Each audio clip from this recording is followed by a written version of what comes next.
Also, Twitch has been telling us that today is apparently our 4-year anniversary of either starting to stream or hitting affiliate. I think it might be hitting affiliate, which is crazy. So it looks like there's a command that I can put in the chat that Twitch has literally just put there for me, so I'm just going to press enter and see what happens.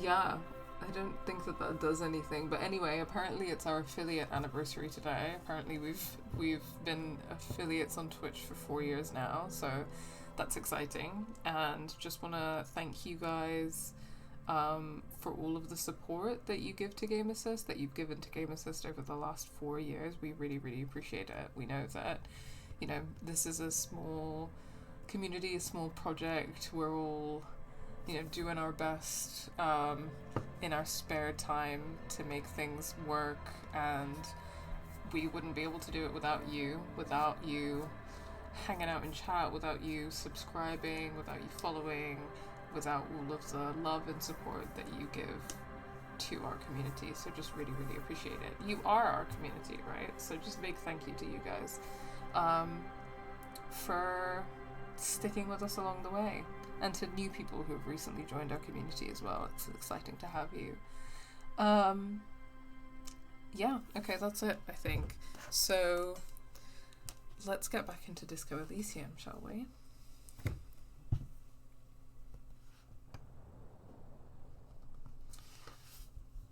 Okay, before I do that, I actually have to send a text real quick.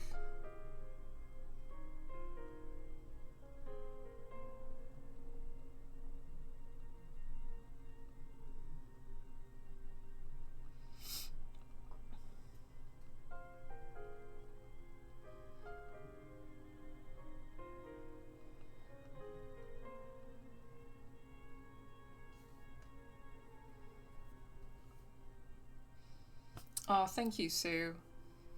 Happy affiliate anniversary. Yeah, it's kind of like crazy to deep it, to be honest. It's just sometimes I think it's crazy that 5-ish years ago, a couple of us just decided, what if we did like this YouTube channel, and then we did that, and in our spare times while we're trying to make ends meet and like live our lives and do political organizing and play video games, we thought, why not do this thing? And it's brought us to so many wonderful people that we never would have met otherwise. It's honestly like been such a huge honor and joy in my life that, doing what we love and what we care about with Game Assist has brought us to you guys. It really and has brought you guys to us, I suppose. It really means a lot. Not to get too mushy on the stream, but it's hard to kind of process that, but we really, really appreciate it.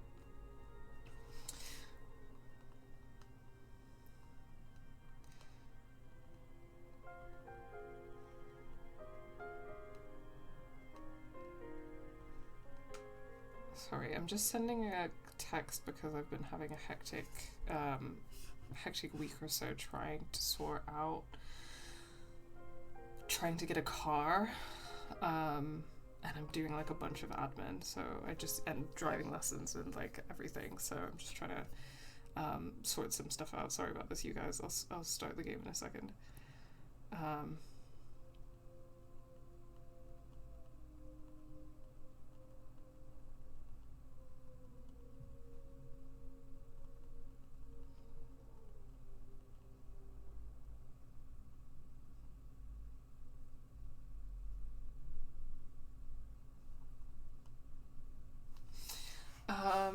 Yeah, I don't know anything about cars, and I've been I'm trying to get a car. So luckily I've had some people in my life that are helping me with this process, but it's a lot of admin and it's a lot of work trying to figure it out, and it's I'm excited about it, and it's a good move for me, especially with how difficult I've been finding things with my chronic fatigue getting worse recently.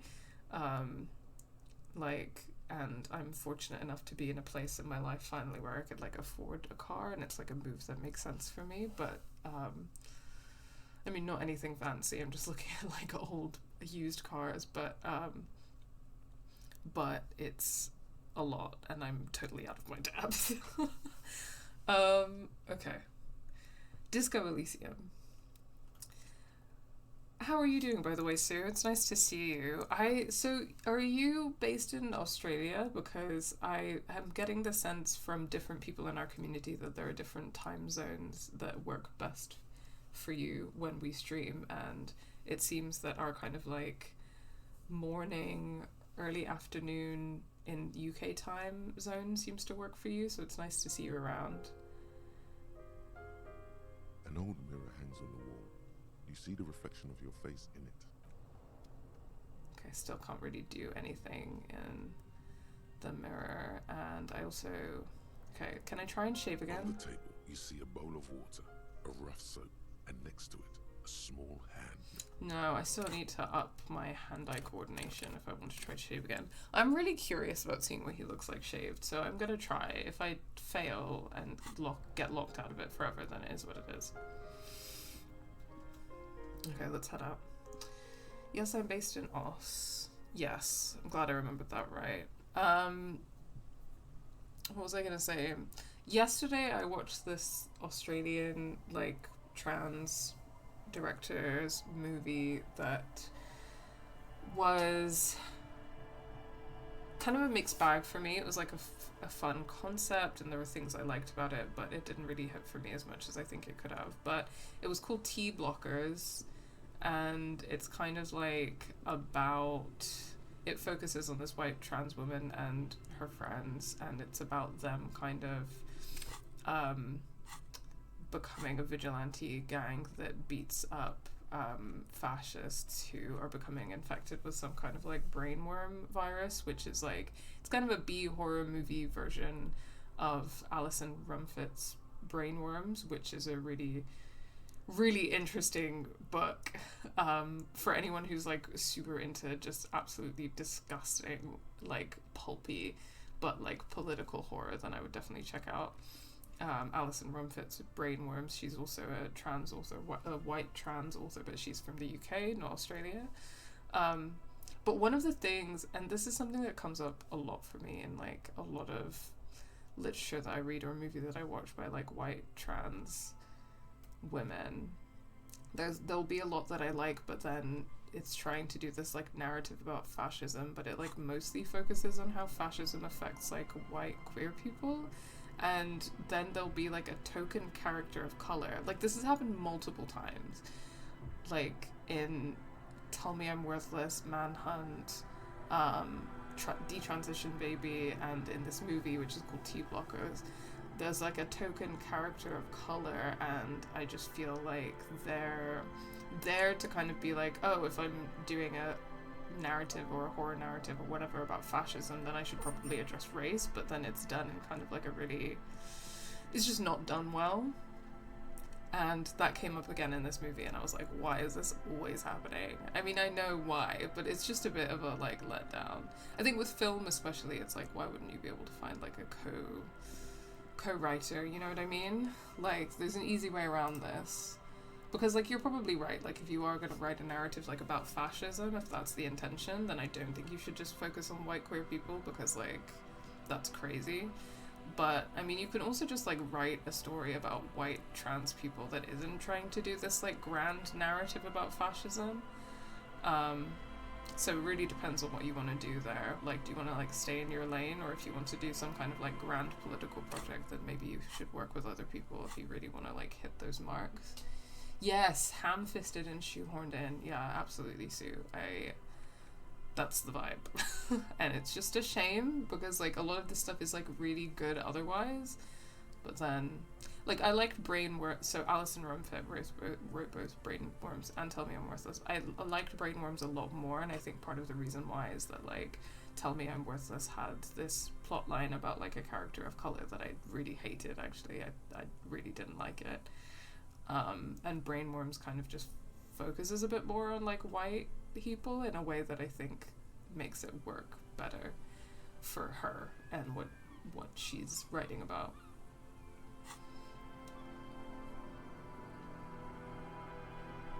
But I mean, like, I do really also like really love her work in a lot of ways. I think she's amazing at writing these very like complex, messy, like interesting white queer characters. Kuno has promised to stop. Report your findings to the cryptozoologist. Roam the streets to sniff out some comrades. Ask Renee about his photo. Call Jamrock Public Library. Okay, so I think that I should head back to the main area back across the bridge and do some of that stuff. Sorry, that was a completely unrelated little bit before actually focusing on the game.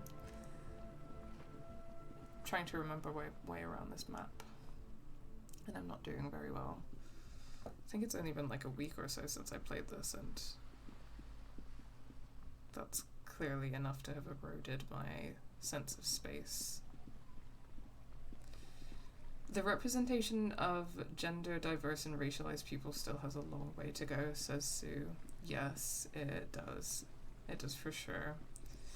And like, you know, I'm never gonna like rag that hard on, like, I'm here to support like white trans women who are creating art, but I do also have to, like, as a racialized non-binary lesbian, I do have to kind of like say my piece about that.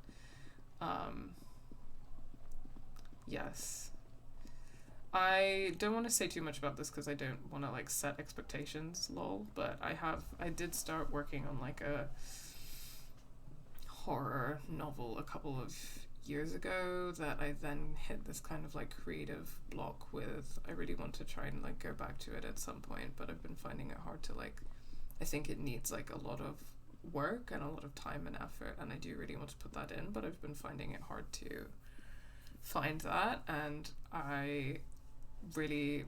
it's not in any kind of like forced way, it's really just like coming from the heart, but it was gonna be like focused a lot on like queer, I guess like Muslim themes in like a specific way that I guess I'm very hungry for.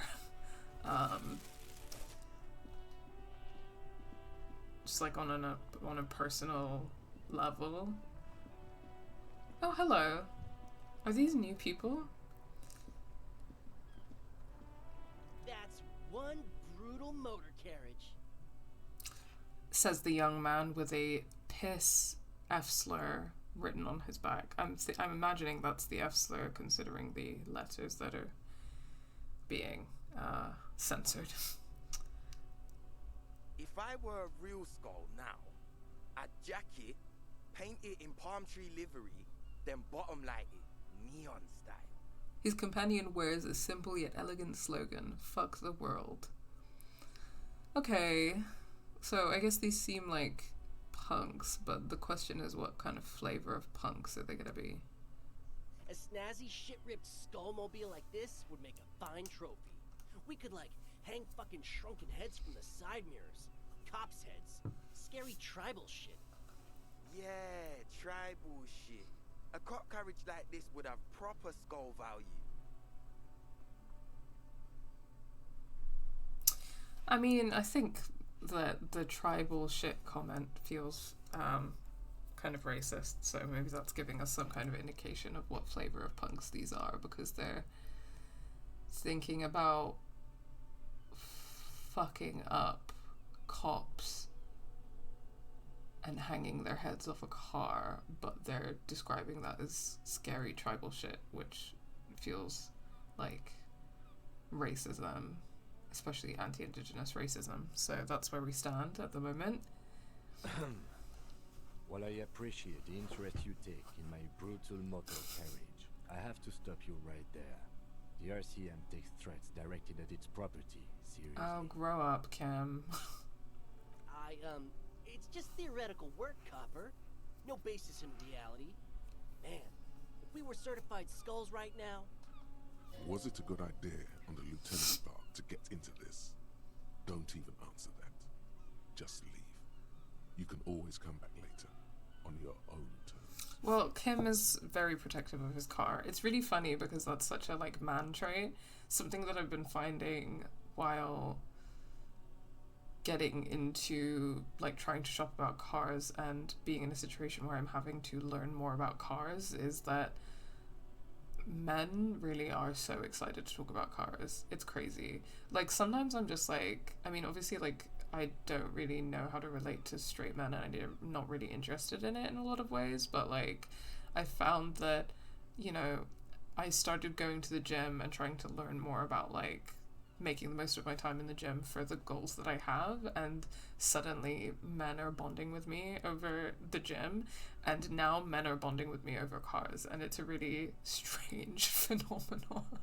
I don't know how I feel about this. Who are you? I can tell you who we're not, cop. We're not snitches or skulls. Okay, why are you using the F slur like that? And also, why does your jacket say piss F slur if you're not gay? Like, I thought it was like in a reclamation kind of way. Like, I don't know, maybe you had like a piss kink and were gay. But is it not that? Which is not to say that the skulls are bitches on the contrary. The part of this presentation you want to take home with you, cop man, is we're not part of the skulls yet. The Skulls a gang? Are you trying to get into a gang? Is that what's happening? Okay then, let's indulge in some intellectual exchange. These young men seem eager to share Well, their sure, beliefs. but I can't really tell you what their beliefs are. These skull people are more than an authority. They're deities. Well, they seem to be homophobic and misogynistic, so I don't love that for us. Who are the Skulls? You don't know? What kind of cop are you? I'm the retrograde amnesiac kind. It's not a question. Don't get into it.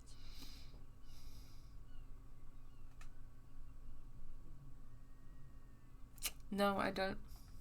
The skulls are the most vicious gang of the Besmertnay. His voice rings with excitement. Okay, well, it did sound like a gang.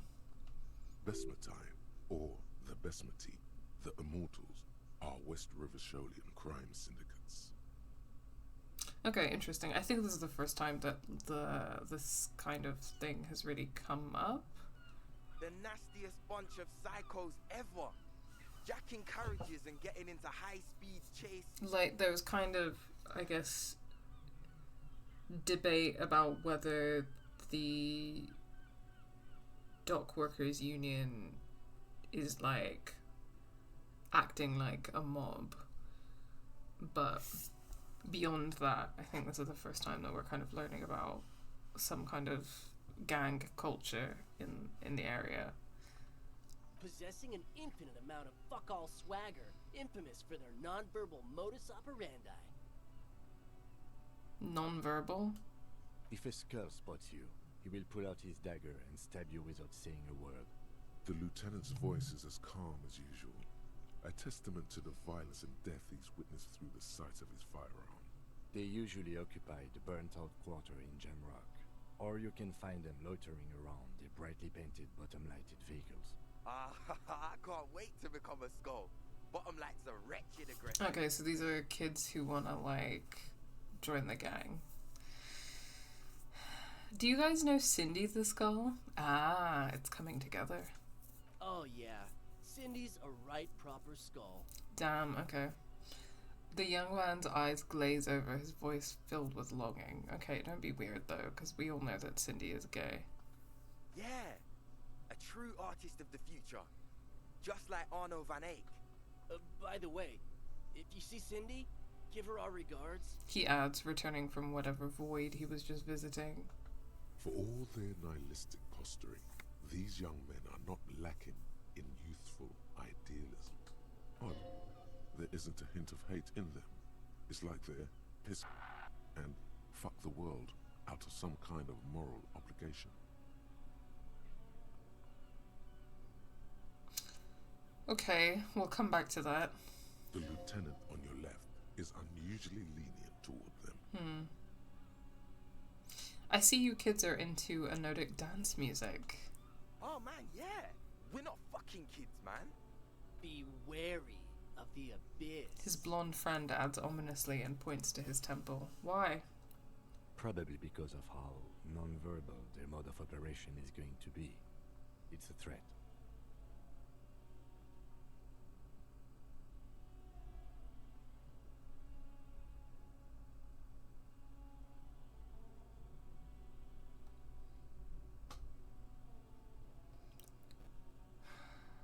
A threat? Good, I like those. But I don't. In fact, I dislike them so much I'm willing to drag you boys back to the station just to calm myself down. Okay, Kim. Hey, there's no need for that. We're just talking here. Joking too. Stay light, man. Yeah. Didn't you cops, like, have some questions about skulls or some shit? Why aren't there more skulls in Martinez? The Union does their share of policing in Martinez, at least where gangs are concerned. That's why there isn't much organized crime around here. Apart from the unions themselves, of course. Don't you worry about that. We're gonna make up for the deficit. Yeah, we are. The young men exchange approving nods.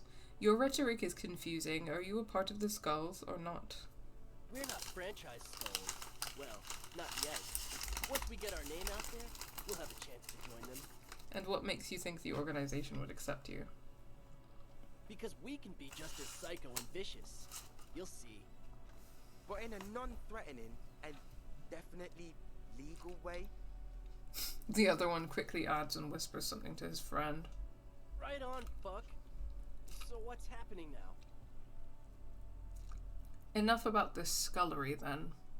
Mm-hmm. Sorry, I'm chewing on a sweet. Do you know anything about the murder that took place here? Point to the yard. Murder? A man was hanged in the back of the Whirling in Rags. Yeah, sure.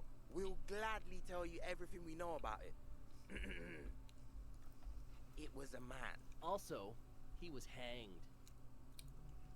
Anything else? He was hanged from a tree. Yeah, I mean, duh. These punks don't know anything.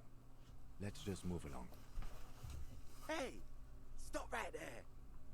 How does one know anything? Oh, come on. This sounds like epistemology. A field so occupied by thought that it begins to question thought itself. I, generally speaking, hate epistemology. I find it so circular and masturbatory and pointless.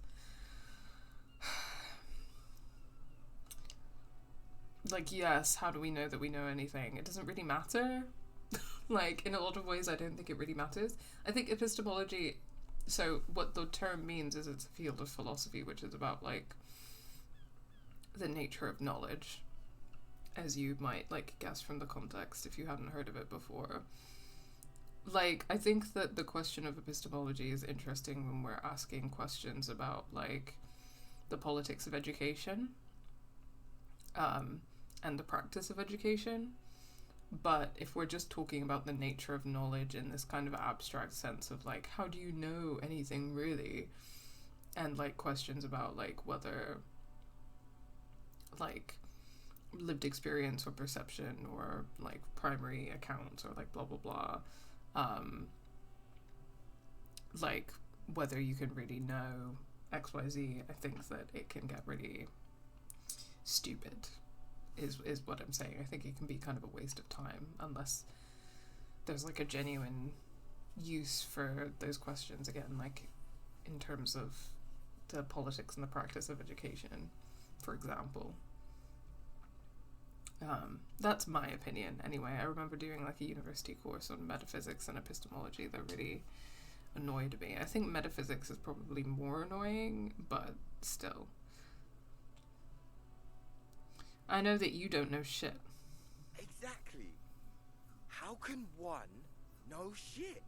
For example, how can one be sure that there truly is a body hanging behind Shut the fuck up, man. What if it's art? Or just a mere specter? It's not. A man is dead and we need answers. So what do you think we know? What's with the jackets?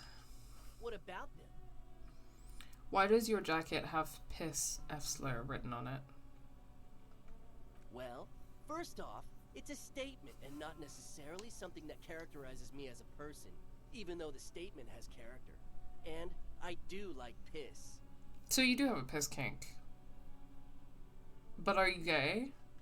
The word piss epitomizes the struggle taking place in the world. Things being defined as they seem, not as they are. And, I guess, it's also about communal spirit, the future, and truly appreciating our differences. Okay, I think you're just saying words, my friend. Also, you've got to admit, it catches the eye. And since the Grand Piper is slowly but steadily moving towards basing the economy on it, attention, it is imperative that the medium itself convey the message. What? What I mean by this is, we are all piss and that the world is inherently meaningless. Oh god, he's a nihilist. I mean, I had a sense that he was a nihilist, but... It seems that the young man has a certain expertise in at least one field, even if it's rather narrow. Turn to the dark-haired youth. Why do you have "fuck the world" written on your jacket? Like I said before, many men keep searching for the one, for so-called true love, which is actually just obsession masquerading as kinship. The thrill of the chase, the hollowness that fills your chest cavity after catching. To catch a fish, you'll need to hurl the lure many times, and even then it isn't certain that you'll get anything. If you blow up the lake, though... That is a terrible metaphor. You get more fish in a shorter time.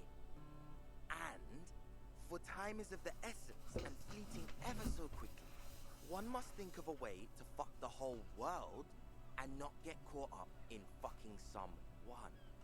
Because when one fucks everything, he fucks nothing. And that, to me, feels glorious.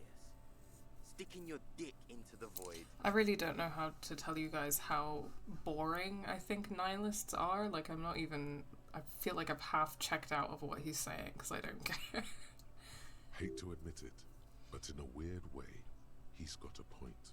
Is it a coincidence that here we have two badass jackets and two badass cops? Hey Kim, lower your voice. Yes? What do you think about their jackets? Leather jackets adorned with immature writing? The ideology they convey helps the boys justify poor choices in life and fashion. I'm not a fan. I don't view that in the same way that Kim does, but I kind of agree. Like, I think that my reaching that conclusion is for a different reason than Kim's, because I'm not a cop. So it's not about, like, delinquent behavior or whatever. It's just that I think that nihilism is boring and pointless, like empty rebellion that isn't really for the purpose of doing anything meaningful or try to improve anybody's life. Rather than, like, I don't know, some kind of, like, meaningful rebellion that's rooted not in this kind of, like, self-indulgent idea that nothing matters, therefore I can do whatever I want and not be held responsible for my actions, but rather a rebellion rooted in, like, a love for your fellow human beings and a desire to live in a world where everyone can have a better life. And so that kind of rebellion is, like, purposeful and intentional and comes from a place of love and has more positive effects, rather because it's rooted, like, also in your sense of responsibility to other people, rather than, like, this idea that because nothing matters you aren't responsible, and therefore, like, a lot of that, this, like, empty rebellion can just be, like, quite harmful even to other people, if that makes sense. This is kind of how I feel about this kind of, like, nihilistic, like, punk attitude. I find it really frustrating.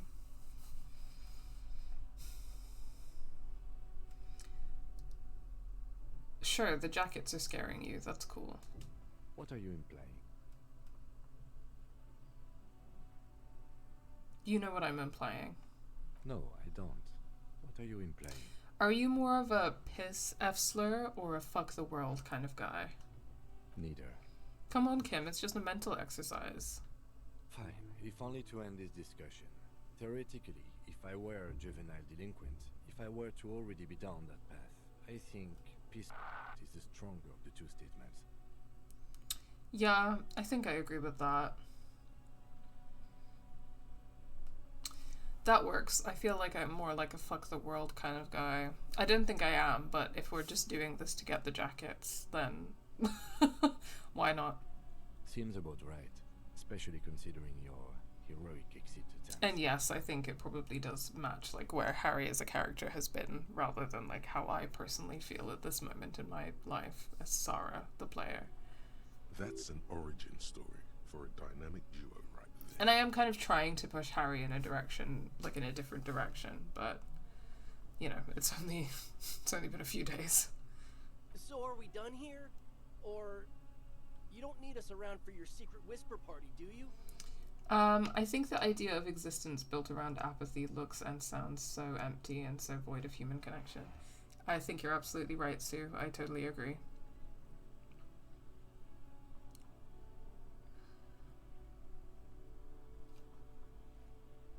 Okay.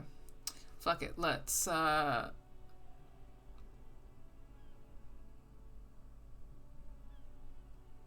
leave and then do a quick save and then try to demand those jackets. That ride is... Hey, piss. Look who it is. Shrunken cophead material. Half-light check. Ask for the jackets for yourself and the lieutenant. These guys aren't scary. You're not scary. I have nothing to work with here.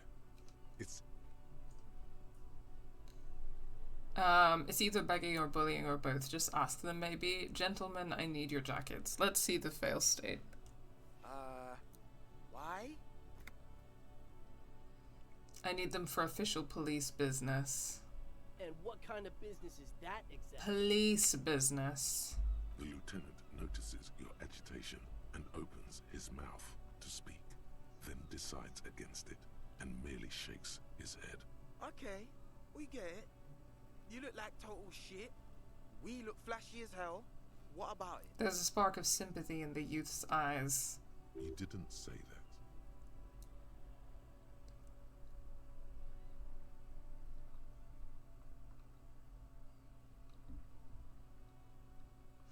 that. Leather would be such a cool look on me. The lieutenant looks down at his bomber jacket and shrugs, obviously content with his uniform. Please. Fine. Fuck it. Here. Take it then. I can't handle this sad shit. It's true. He simply can't. It's called empathy. Oh, well, I got his jacket anyway. Ha! Wow. I did not see that coming. You better wear that jacket with pride. Fuck that. You're not getting mine. My dad's a lawyer in La Delta.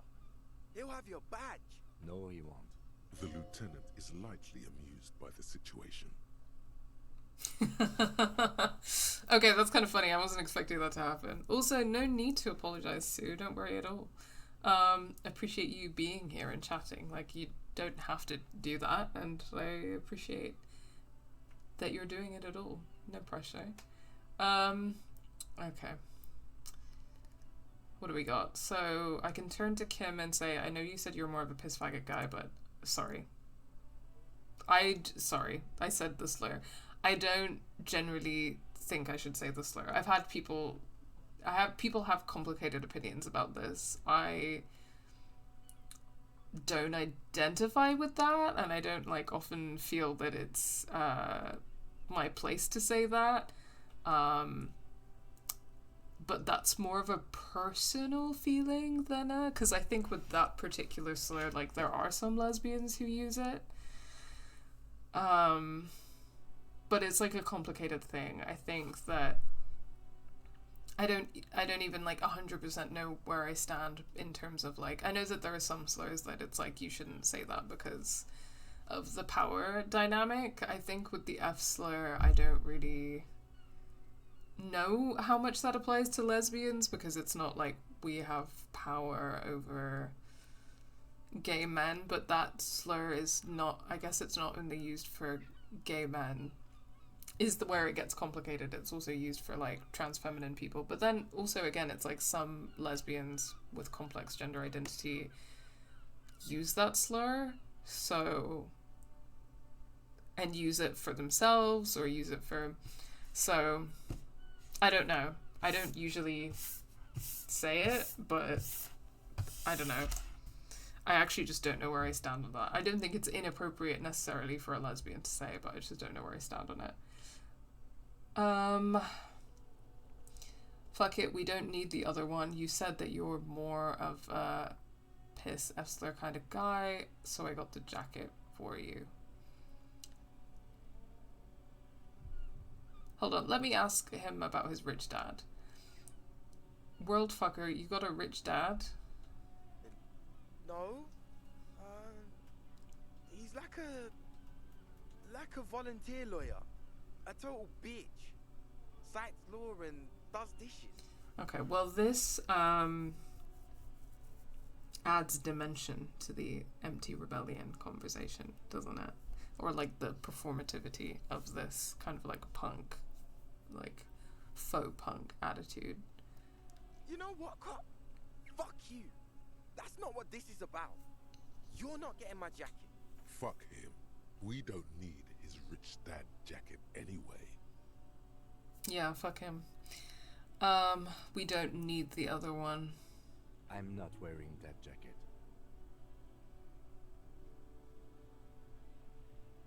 But don't you want to express your individuality? I already am expressing my individuality. Okay, I'll keep it then. Do. I'm fine with that. Look at this cute shit. How can we become skulls if you go around fraternizing with cops? Let's get the fuck out of here before anyone sees us. Fuck. I'm sorry, man. I just don't like confrontations, that's all. Okay, let me wear my jacket.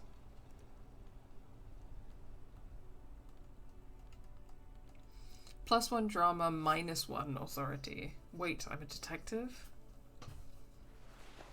Oh, this is a pretty cool jacket, it must be said. I'll switch it out when I need more authority points, because I do in some scenarios, but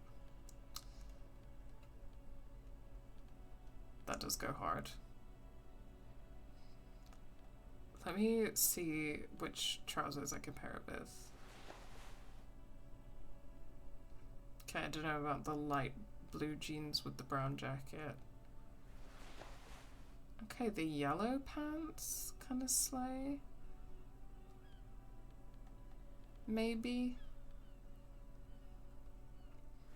In contrast to the moralist pants. I think the yellow with the brown is kind of a slay, and then we've got our like orangey wingtips, which I feel are aligning with this color palette, so I think this is a slay. Let me look at my other glasses options of like which glasses go with this look. Yeah. Okay, hold on. My hat. Where are the stats on my hat? +1 authority. I kind of need that for now, I think. But again, I can swap it out later if I need. Let's see what other hats I have.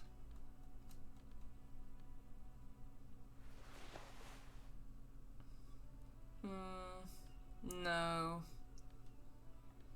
And then I just have the racist hat and the police hat. Let me put the police hat back on. think I'm kind of slaying. Harry does rock the leather jacket. Nice. Is there a specific skill that you've been particularly enjoying the dialogue of? That's a good question. Sorry, I feel a sneeze coming on. So that might... Ooh, bless me. I think that, like, probably some of my favorites are obviously Shivers and Inland Empire. I kind of like... I think that physical instrument and electrochemistry are also really interesting. I actually think the ones in physique are really interesting because of the way that they... I guess these three are the ones I get the most, and I think that they're really interesting because it gives kind of like, in the writing, it's this sense of an embodied experience, or like your body and your kind of like sensory experience that's it really, really works. I really like it a lot. So those three might be amongst my favorites. And then I think that, yeah, Inland Empire is just great. I think that I feel like rhetoric and conceptualization are quite fun as well. But yeah, that's how I feel about them at the moment, I think. What about you? I know a lot of you guys were like a huge fan of Shivers, and I definitely see why. You finally made it, haven't you? People point fingers at you and whisper to each other when you pass by, wondering to themselves, where did that man get such a cool job? Did he receive it upon graduating the École Normale Supérieure de Badasserie? Is he dangerous? Damn right I'm dangerous. You are very dangerous, my friend. Dangerous and cool. In fact, no one dares to say a single thing about the jacket. But believe me, they are all very impressed. I don't know if I 100% believe that, but yeah, I'm slaying. Look at this. Look at the flares with the leather jacket. Like, amazing. I did really like my like long black coat, and I will probably switch back to it when I need more authority points, but yes. Okay, I had a few things I needed to do around here, so I think one of them was to pull the library, but I think it will be a little bit of time before the library opens. So first, let's report to the cryptozoologists.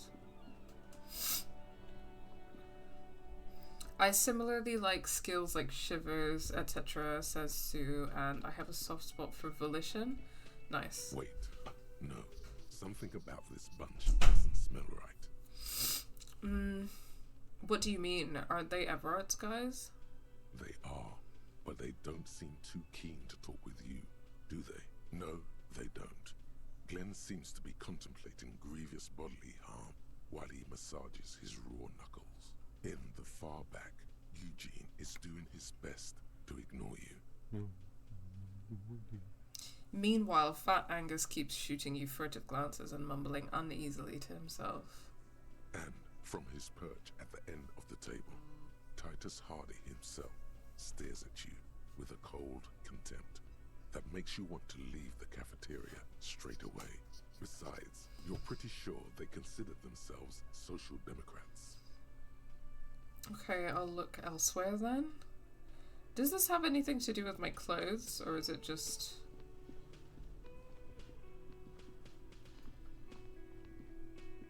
Hello, officer.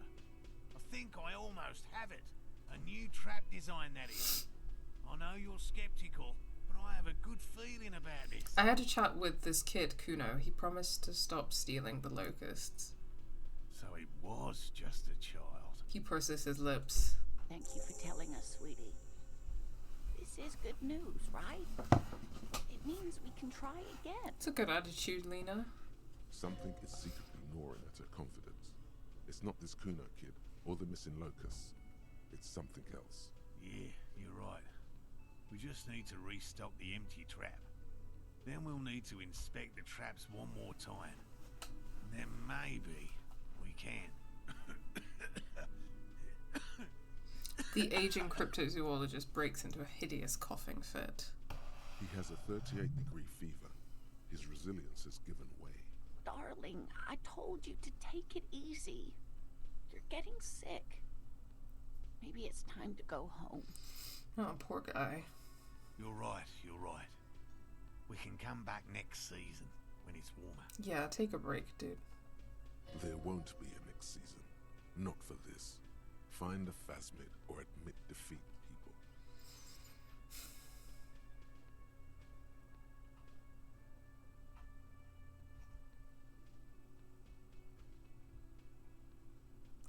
Maybe I can still restock the trap for you?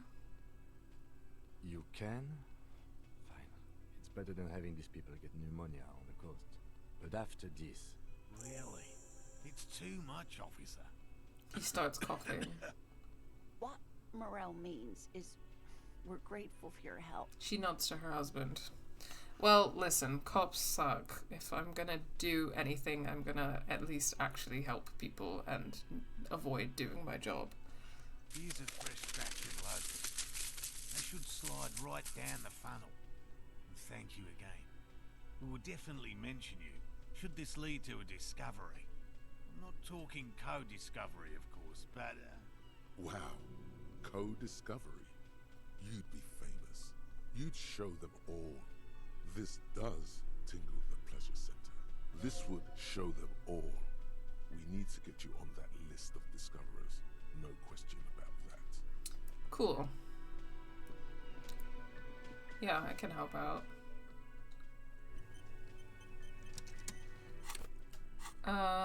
What else is on my list? So... yeah, I gotta find the Insulindian phasmid. So first restock the trap you left empty before. The trick is to remember which one it was. I think it was northeast of the Feld building. I think that was the last one and it was like empty. Get yourself organized. Ask Renee about his photo. How do I wash the dirty jacket? I really don't know. Let me try speaking with these people. Looks like the circus left town, but the clowns are still here.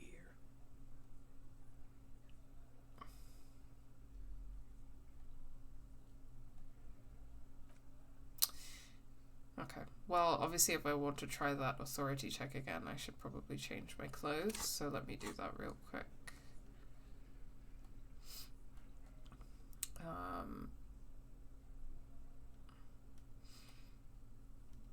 Trying to see if I have anything else that can increase my authority as well.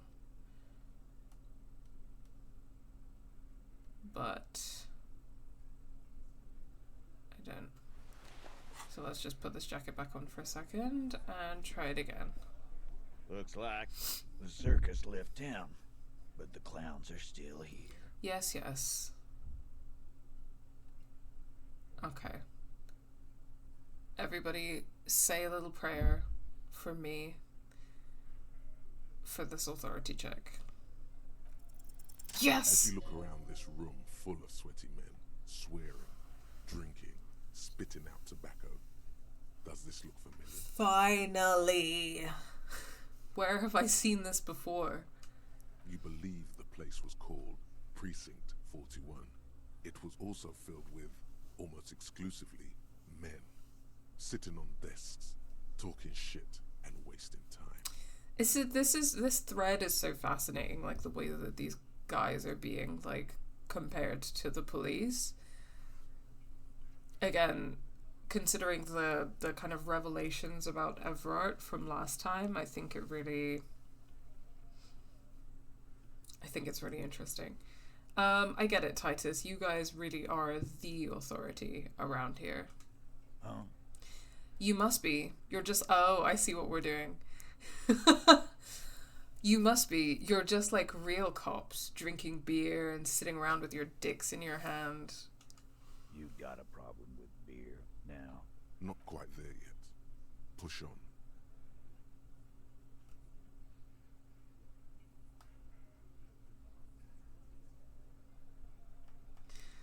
Yeah, I see what he's doing.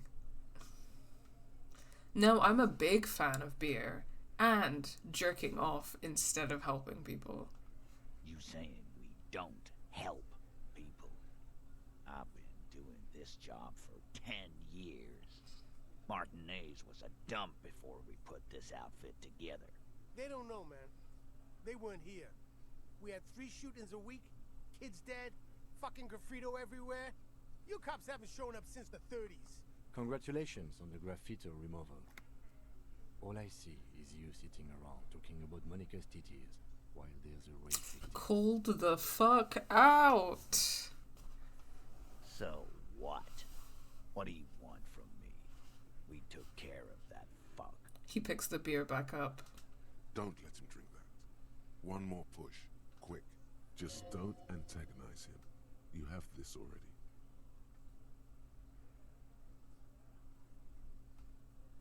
I know, not Kim spitting facts. You know that shit is fucked when a cop is in a position to call you out on something. It's not about who did it, it's about the victim. She needs help. Titus? He looks at her. She stops mid-sentence. That's it. You got him. He's going to give it up, but on his terms. You wanna help her, cop? Fine. I'm gonna let you help her. But you treat her with respect. If you don't, if you question her, harass her, a freight train of pain, buddy. Titus taps his chin with his fist. I mean, it would be a bit easier to believe you if you didn't sit around objectifying women and kind of talking casually about, like, a rape, but whatever. What is her name? And I think this conversation was interesting because, like, in terms of the dialogue options that I had there, it was like Titus's, and again, in terms of, like, the police parallel, but also just, like, patriarchal attitudes in general, like, Titus's response to the situation was like, this woman was raped, therefore I have to be, like, a macho man, and I have to, you know, I have to, like, punish the man who did this. And it's such a unhelpful, like, attitude to have in these situations. Because, like, men, they think it's all about, like, punishing the person who did it. And, I mean, not only do I believe that that punishment is, like, some kind of punishment is, like, not necessarily productive, because these men need to understand, like, what they did wrong, and they need to, like, cultivate a culture that doesn't, like, legitimize and perpetuate, like, sexual violence, which is what they do.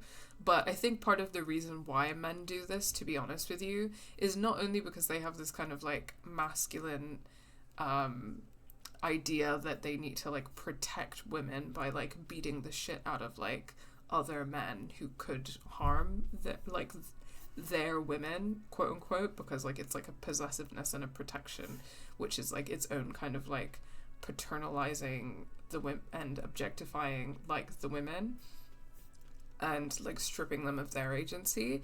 But also it, like, absolves you as a man of your responsibility in this system, because this is, like, because this is the thing, like, they have this idea in their heads that, like, sexual violence, that, like, rape is, like, this cartoonish, like, horrible thing that, like, some strange man, strange evil man does to women. And obviously putting the dynamics aside of, like, even though, yes, statistically speaking, most of the time it's men doing it to women, but there are, like, other, you know, cases and dynamics, like, women can do it to men, men can do it to other men, women can do it to women, but obviously the most prominent issue is men doing it to women,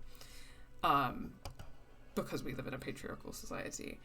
And the fact of the matter is that, like, if you're a woman or a woman-aligned person, then you will know, just like I do, like pretty much every other woman that you meet has experienced some kind of sexual violence or harassment, and that's half of the population. So what does that mean about the other half of the population? That means that pretty much every man or every other man that you meet has probably done some form of sexual violence to a woman. And the scale of that violence or the frequency of that violence, don't know, couldn't tell you. It's different on a case-by-case basis. But it's almost guaranteed, because if half of the population is experiencing this, then somebody is doing it. And these men, they're not able to see that they are part of the problem. Most of the time, when women experience some kind of domestic, physical, or sexual violence, statistically speaking, by an overwhelming margin, the people who do it are intimately connected to them. They know the person who's done it to them. It's a family member, it's a husband, a boyfriend, a partner, or an ex-boyfriend, or something like that. Or it's a father or brother that is physically or sexually harming them. That is the reality that we live in. It's the men you know, it's the men that you're close to, it's your family, it's your loved ones.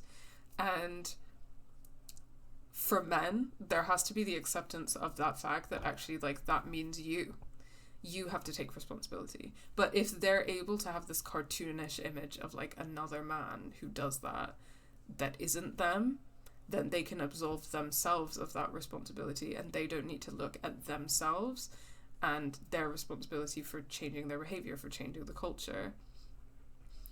And so I think that it's also convenient in that way, as well as removing kind of like agency from the victim. But one of the things that it also does is the victim or the survivor, or however they want to be referred to, is being decentered in that situation.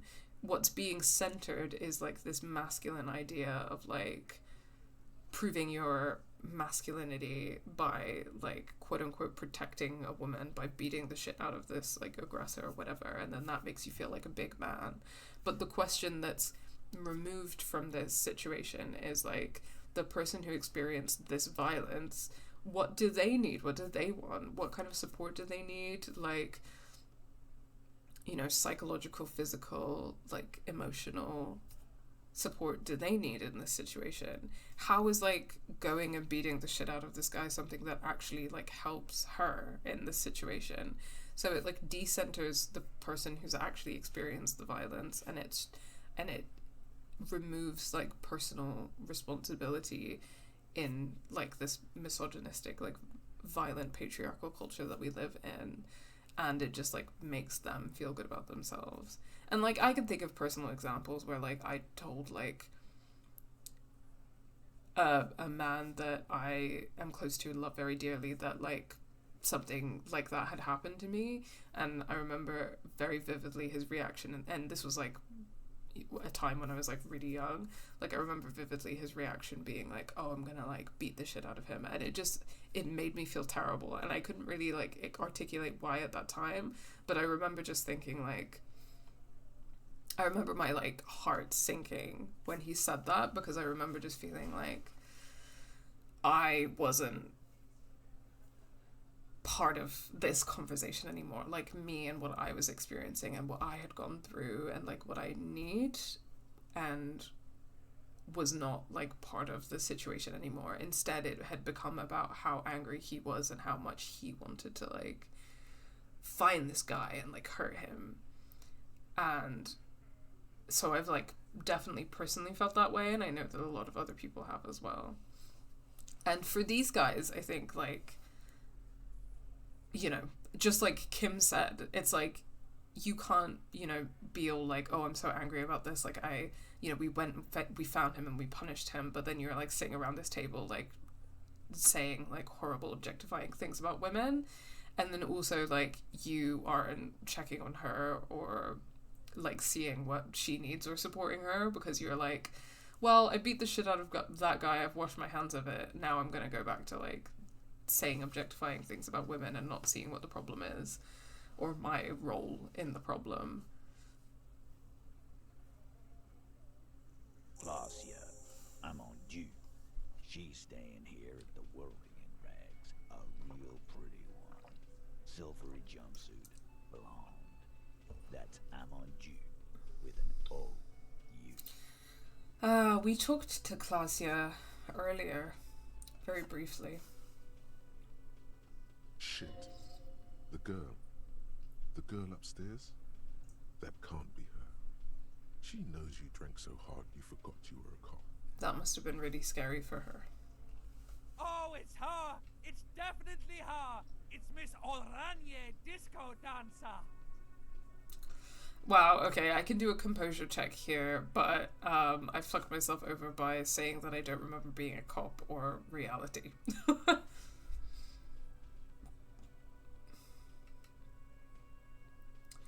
But fuck it, let's try it. Klasia Amandu, cool. You inexplicably add cool after the victim's name, with your eyes bulging like some wild beast.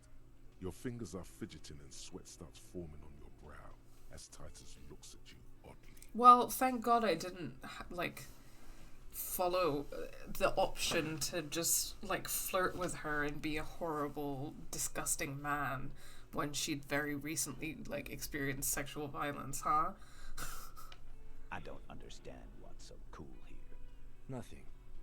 We just have a few more questions. Then we'll be on our way.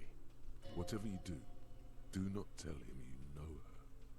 That would sound off, calm, normal. Try to forget this little hiccup. Well, I mean, I don't know her. I just met her briefly. You know what I mean?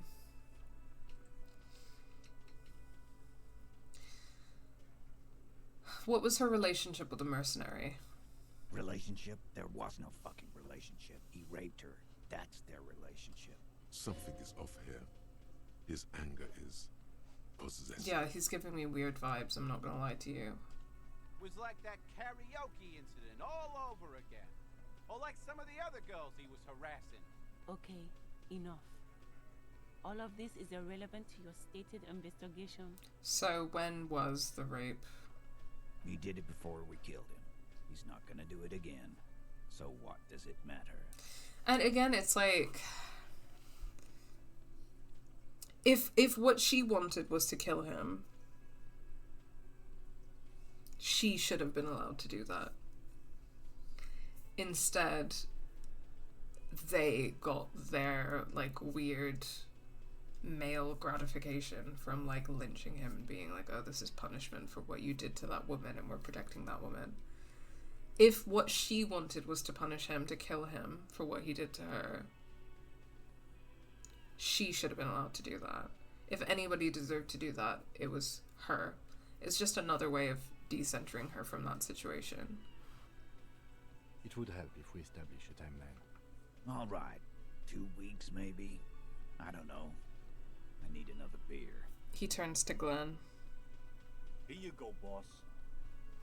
The tall blonde throws him a can. Titus cracks it open. Very well said. Thanks, Sue. I appreciate that. Sorry, that was a bit of a ramble, but that's what we do here. So what is your relationship with her? I know her. He looks around and an uncommon silence fills the room. How well do you know her? Well enough, Copper. We party. She's been here for a few months. He crosses his arms. He tries to make it sound real casual, but the muscles on his neck tighten.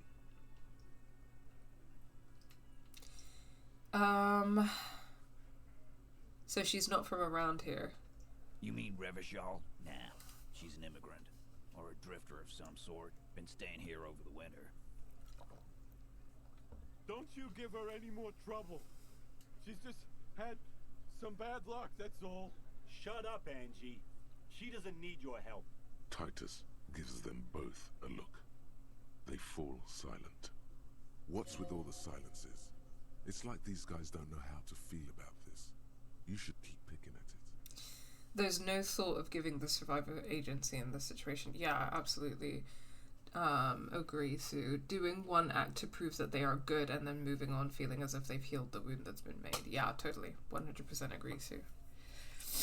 And what was up with the party she and Titus did?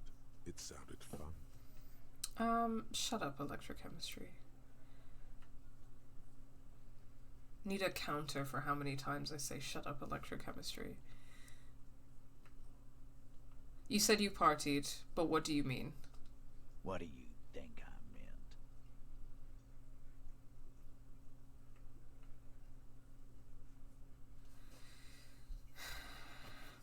Did you do karaoke? Yeah, tons of it. All the songs. So you're saying the two of you were close? No, we just fucked. That's all. I'm not gonna give you any details if that's what you're after. So put your dick away. He really went out of his way to seem comfortable with this topic. That's all you're gonna get for now. Yeah, that's it. Thank you, we'll talk to her. Remember what I said. Freight train of pain. He points his beer can at you. Yeah, again, it's super interesting that, like, they take such offense to being compared to, like, actual cops, but they, like, behave like cops. Okay, it looks like I can talk to Kim. What's up, Kim? Officer, what was that? What was what? You looked strange when he mentioned the assault victim's name.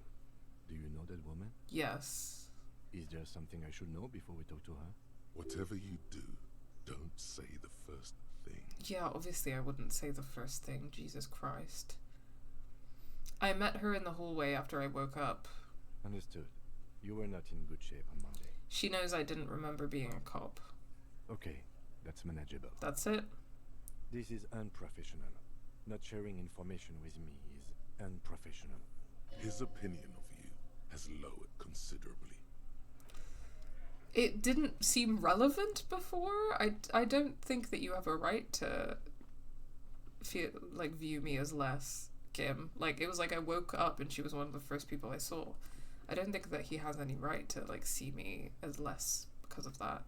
Anyway, let me put my cool jacket back on now that I don't need the authority points.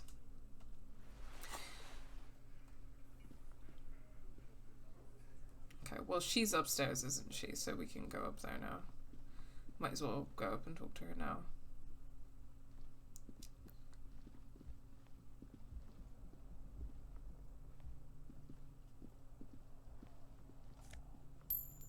Or she was upstairs the last time I saw her.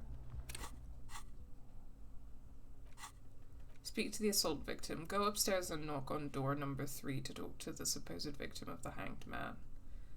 Well, I don't know about supposed, but...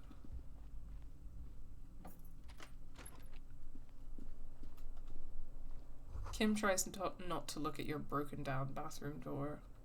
Kim also tries not to look at the pile of taped viscera on the carpet, or the weird suitcase on the hat rack, or the potted plant dying in the corner. But it's all just too morbid to ignore.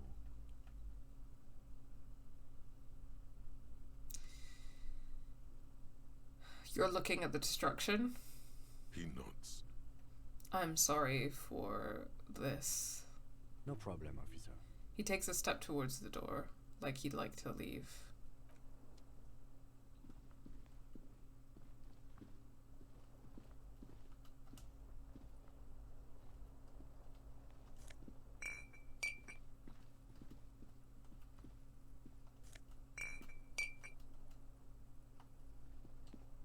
Well, there's a bunch of terror around here. Lol.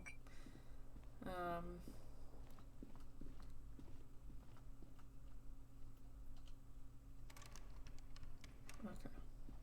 Nothing else to see in there. The door is closed. Knock. Who is it? A woman's voice answers, muffled by the door. This is the police. Can we come in? Come on up. The door is open. I'm drying my hair. Oh god, I am nervous about this. We'll see what kind of dialogue options they give me, but you know.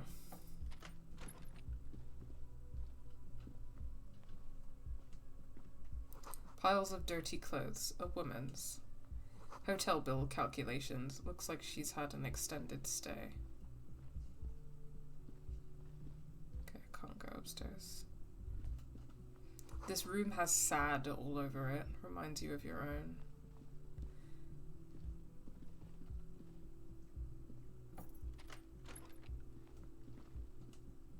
This medicine cabinet is full of wares. Sheets of pills, haphazardly stacked, one on top of the other. There's also a toothbrush somewhere in there. Look at the medications. Pharmaceuticals line the shelves. Sheet upon sheet of pill bottle next to pill bottle. Acetylic acid, APAP, eye drops, blood thinners. Search the bottles. Pill bottles rattle like bones as you search the cabinet. Paracetamol, histoperidol, something in a foreign language you can't read. Behind them, an unusually shaped nasal spray. Its label reads, Nacra. What's Nacra? An opioid receptor antagonist. It's used for diamorphine overdoses. Search the pill sheets. Among some foreign, probably Messinian or Godvaldian, marked red blister packs, you find. What do you find? This is going to take a little know-how. Electrochemistry check. Is there something more interesting in here? A bright orange bottle with Preptide stamped on it. In sunny, happy letters. Jackpot, baby. That's the stuff you're looking for. Your palms begin to sweat just holding that little plastic container.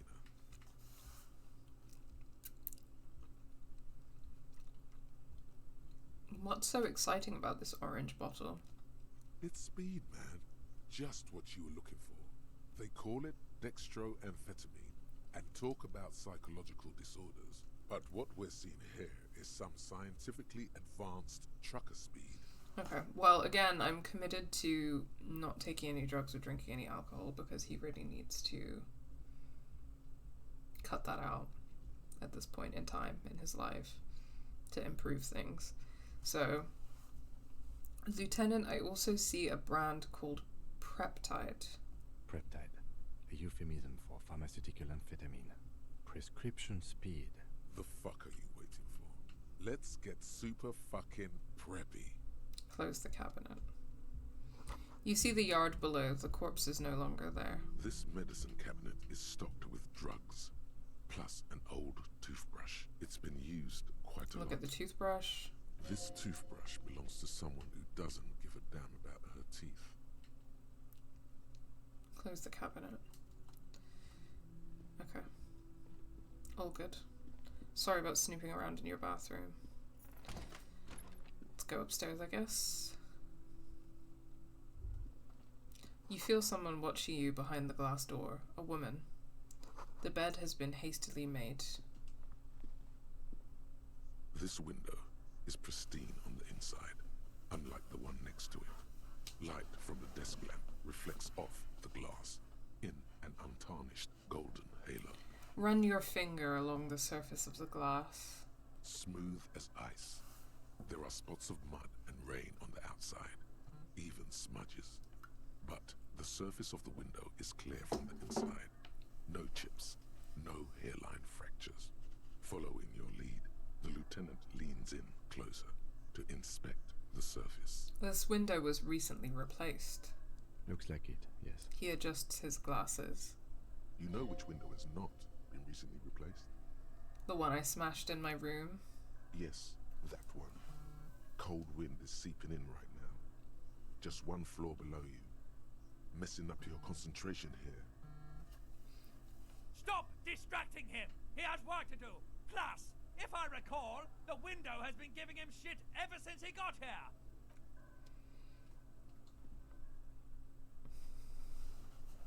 Ah, here we go.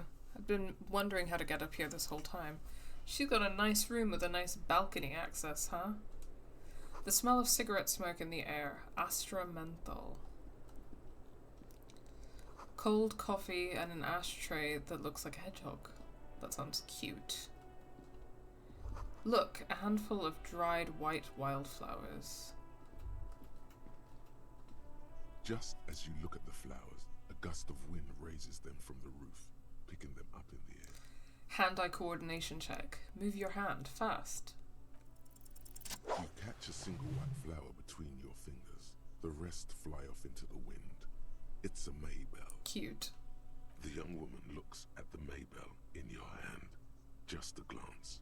Then takes a drag of her cigarette. The lieutenant gives you an acknowledging little nod.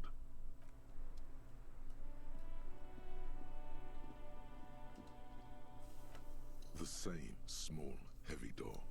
No lock in sight. Where does this lead to? I don't know. He makes a note in his notebook. It is not the first closed door we found in this building. There is also your mysterious blue kitchen door. Yes, indeed. I really want to make it through the mysterious blue kitchen door. Do you think it's important? I don't know. The further we get, the more this building seems to be tied to the case.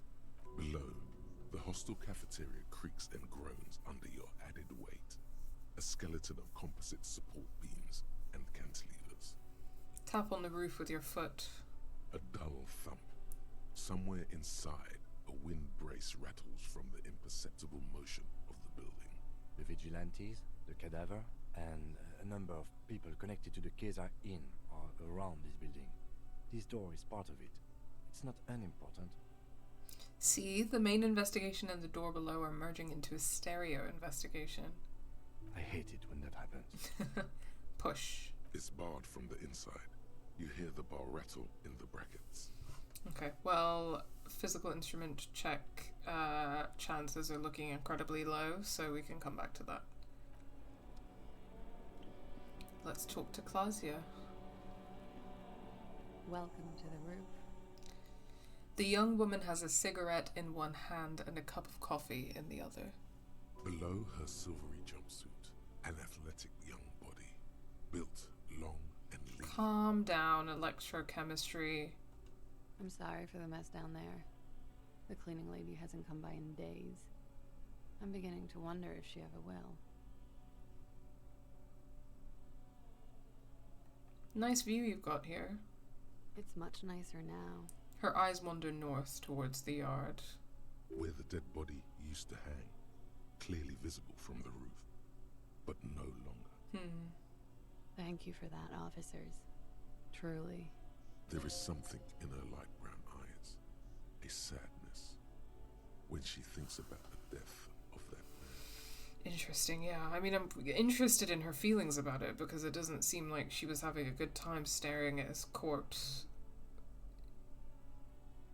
in spite of what he did, which I think again feeds into kind of what I've been saying about those guys and how like her needs or wants were not really important to them in this situation. You mentioned a cleaning lady. I think I need one. Proceed. Oh yes. Legends of room number 1 have made their way around the building. They say a portal to hell has opened in there.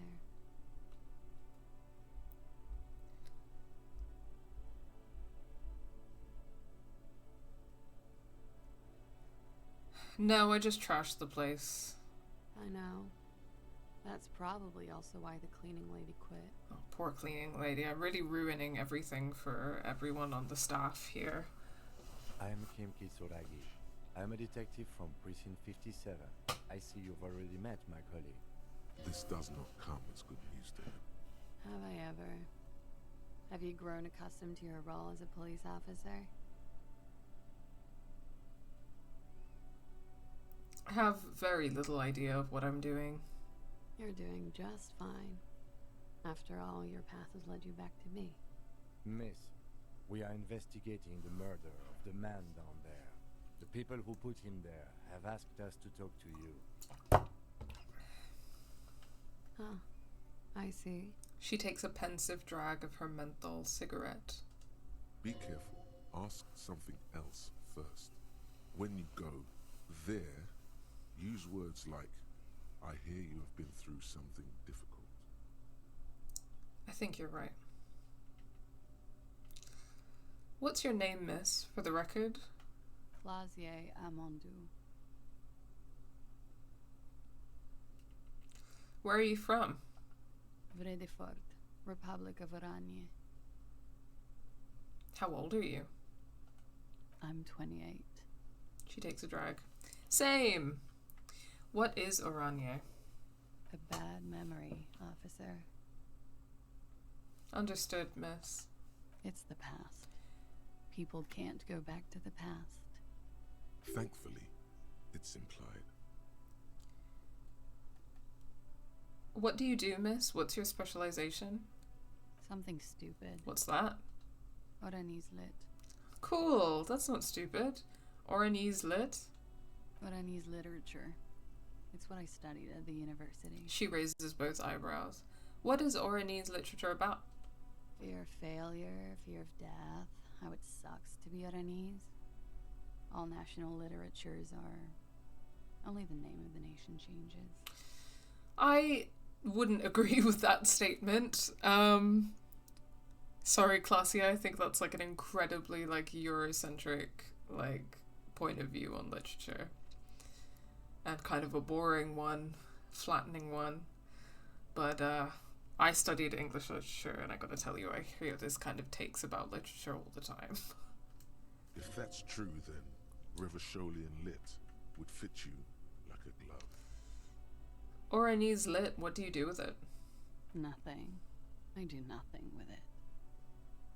How do you make money then? Money is very important. Cool. I've made more money by just being than I have with Oranese lit. Being what? Many things. A roller skating instructor, a secretary, Miss Oranje 37. She smiles. It's the world's most tired smile. Miss Oranje, now there is something you should linger on. Understood. Mm-hmm. I would offer you coffee, but it's garbage. Literally tastes like poison.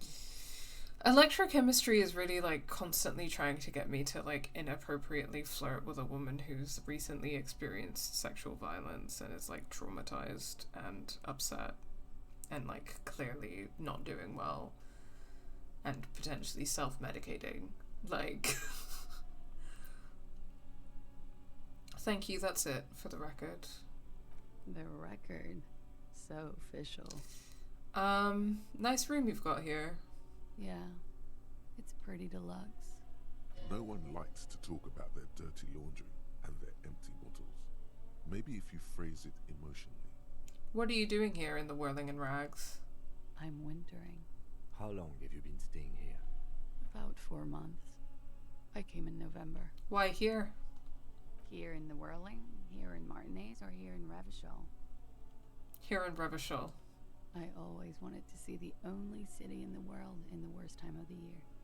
It's a tourist thing. This is by far not the only reason she's here. And she isn't really hiding it either.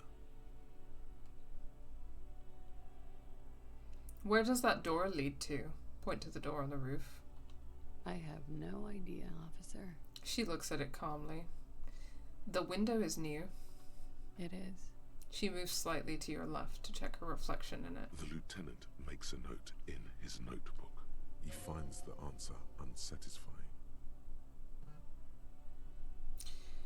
This feels slightly inappropriate to say, but I'm going to say it anyway. I'm not going to say the drug one, but I am going to say the sad one. Hate to say it, but you've got sad all over the place. Yeah. I've contaminated it pretty bad. Is that why you're out here? The contamination spreads from room to room. First, I escaped upstairs. The sad got that too. Then I found the handle for the summer door. What exactly is the nature of this contamination? For me, it's a mix of me with a lack of cleaning services. How about you? Feel that. Talk around the establishment is, you have an industrial sad spill in there. She taps the roof with her heel. Somewhere below, military-grade sand is dripping off the walls. You should say the first thing. It's honest. It will lead to introspection. Something is bad. Point to your head.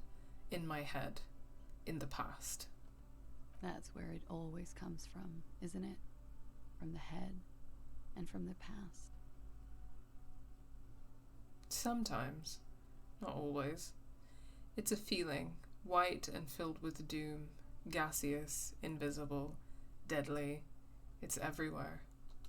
Sounds like an advanced form of what I've got, with a bit of old love sprinkled on top. Probably, yeah. Love is terror. She breathes in a large billow of menthol-infused smoke, savors it, and then lets it out slowly. I have other questions for you. Okay.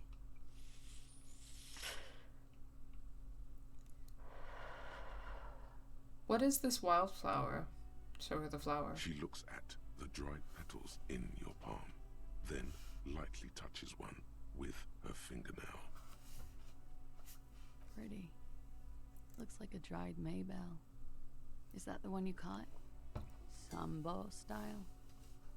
What's sambo? A martial art, sir. Is that it? Samurai boxing, or sambo, graceful martial arts stuff. Sambo style implies stealth and cool. Yes, why was it there? Why was there a flower on the roof? I don't know, officer. Because of the wind? Or an admirer?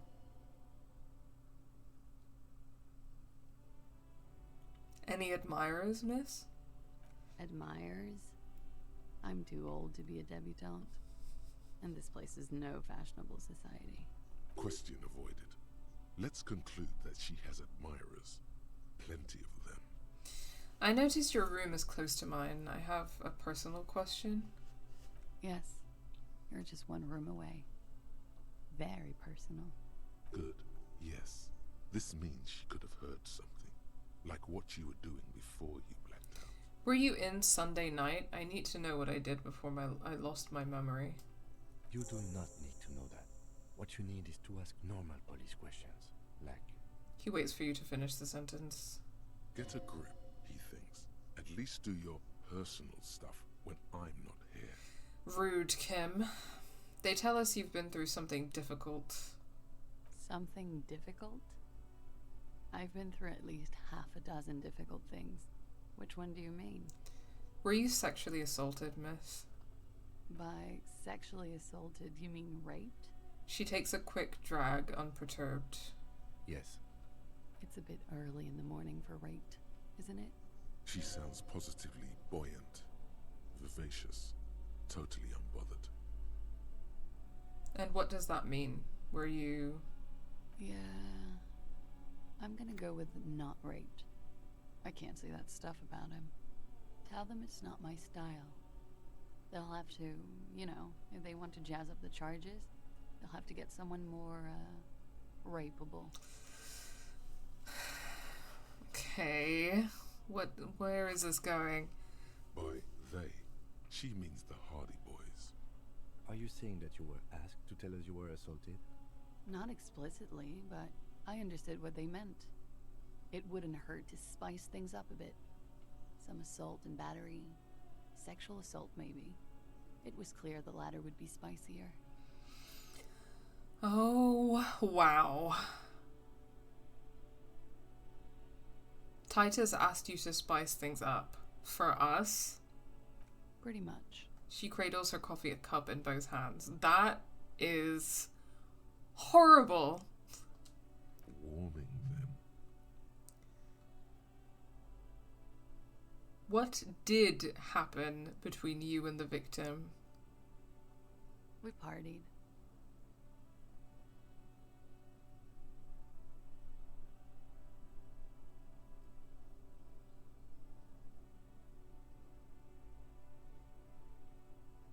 What kind of partying? Point to your bloated face. The kind I do.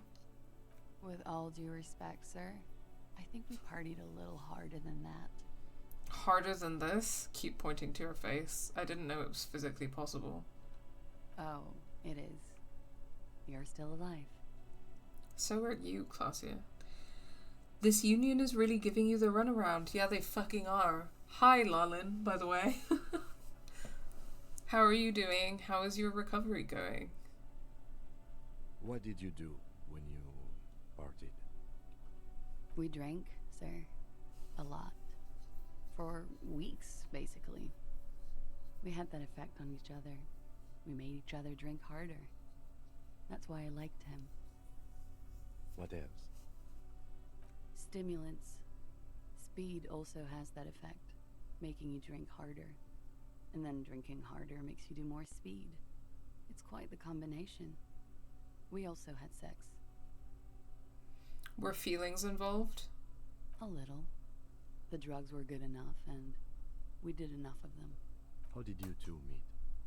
The lieutenant's voice is quiet, calm. Downstairs, at the bar. He was on some sort of assignment. A military man, as you probably know. Had a cool, scary scar. She appears aloof, but that scar part, the scary, is stressed and drawn out. What's that about?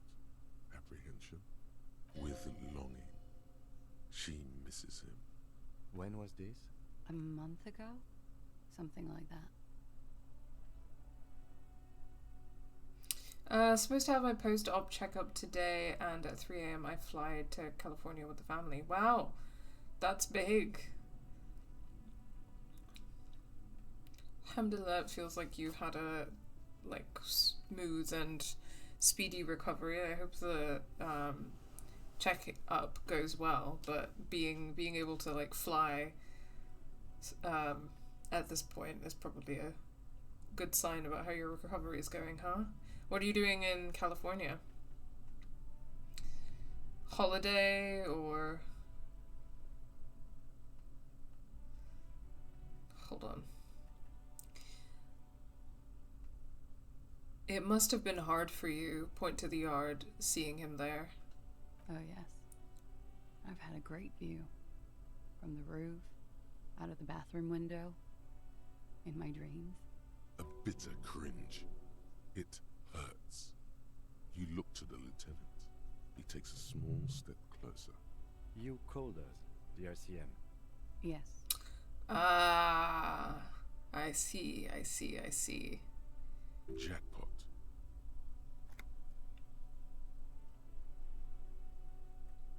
The call reporting the hanging. That was you?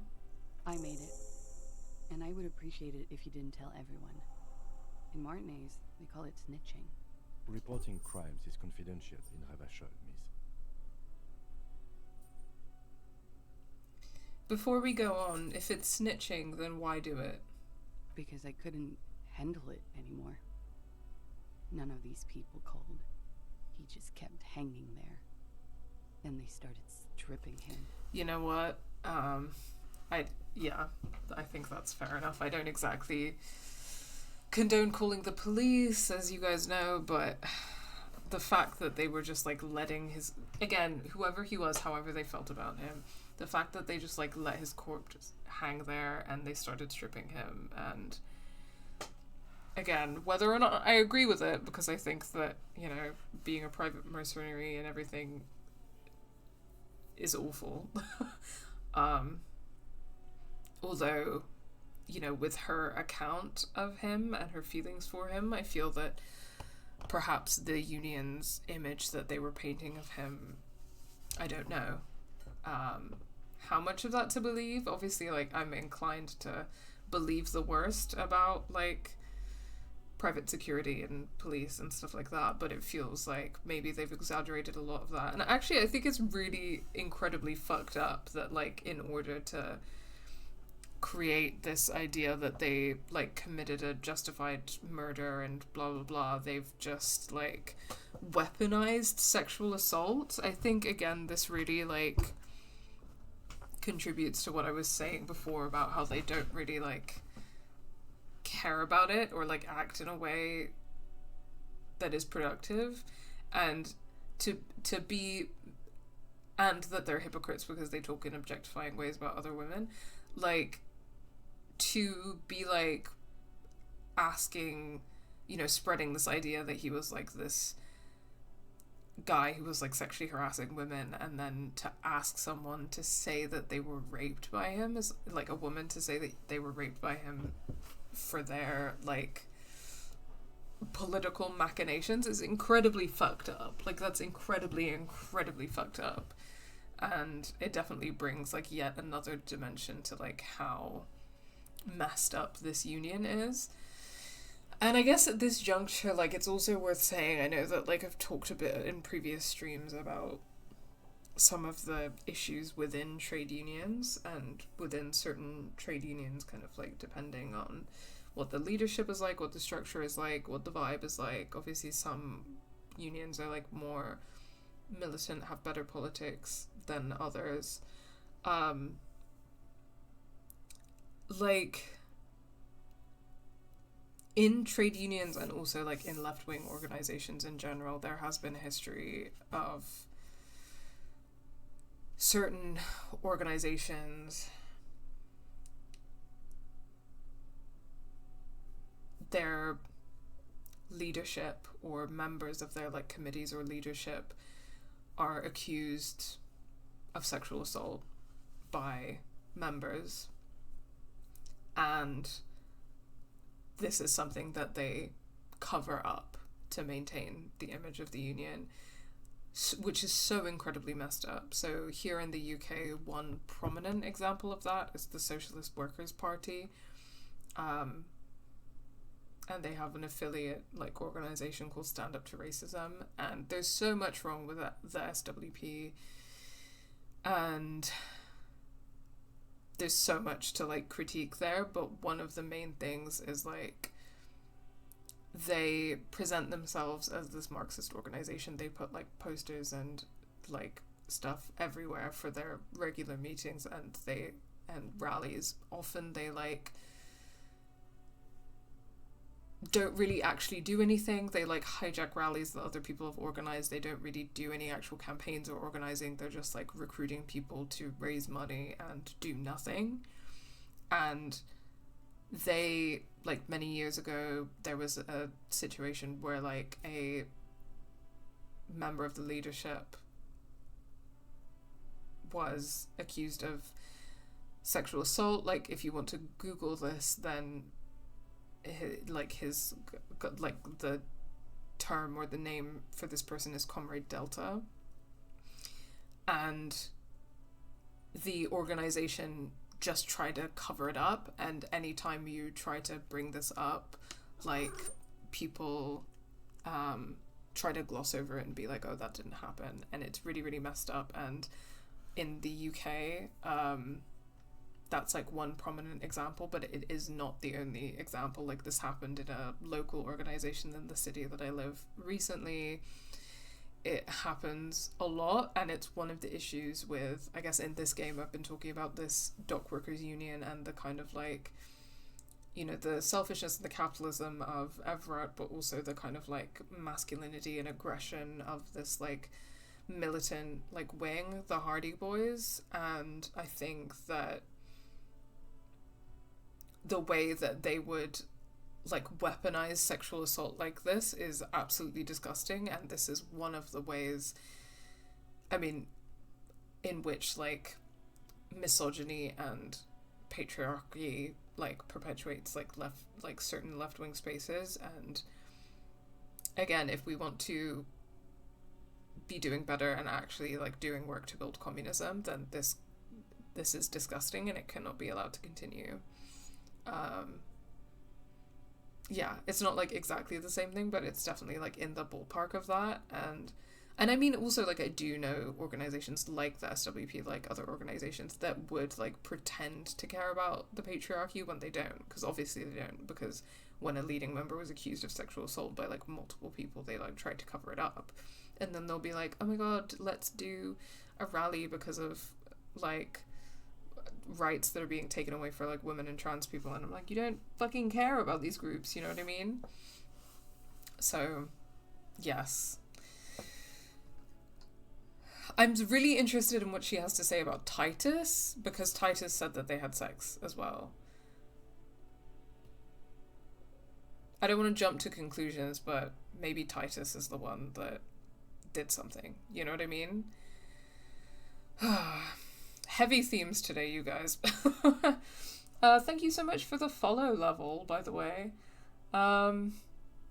Appreciate that in the midst of a very heavy conversation about the themes that are coming up in the game right now. Just catching up with chat. My sister has a data analytics internship out there in California, and our parents wanted to drop her off / vacay for free and provided accommodations. That sounds really cool. I hope you have a nice holiday, and good luck to your sister. Congratulations on that. I've never been able to visit the US. It's kind of like my dream to go on holiday to California someday, but it's like super expensive because I live in the UK, and someday I'll be able to go. Lalan says, a lot of socialist groups in my city do that. Every time I've come to a rally or student protest, a larger socialist organization has taken credit on social media. Yikes, yeah, we definitely have some of the same issues going on here in the UK within left-wing organizations. So I'm really sorry to hear that, but that definitely sounds familiar. And it just sucks because we shouldn't have to be fighting each other. You know, supposedly we have a common goal, but you can see how these movements can sometimes get hijacked by selfish people who are shitty or misogynistic or whatever. It's just really shit. It's horrifically common, says Sue. A couple of years ago, and now ex-boss of a union, CFMEU, in a state I live in, was found guilty of raping and some other horrid stuff. That's so awful. I'm so sorry, but you're right. Yeah, it is way more common than it should be. And it's like, we're on the left. We're supposed to be the people who are against this. It's horrible. Out of curiosity, what does CFMEU stand for? I'd be curious because I'm not super familiar with the political landscape of Australia, besides from like vaguely Indigenous politics. Also, this game lingers on inside long after you've finished it, says Lavol. Sorry. I was wondering if that was an I or not at the end of your username. I can see that. Yeah, it's a really good game. I'm really enjoying it so far. This is my first playthrough. CFMEU is Construction, Forestry and Maritime Employers Union. Thank you for clarifying that, Sue. Tearing off his armor, demeaning him, throwing rocks at him. Okay, the caller's voice was disguised. I didn't exactly disguise it. I just muffled the mic and nicked the landline a little.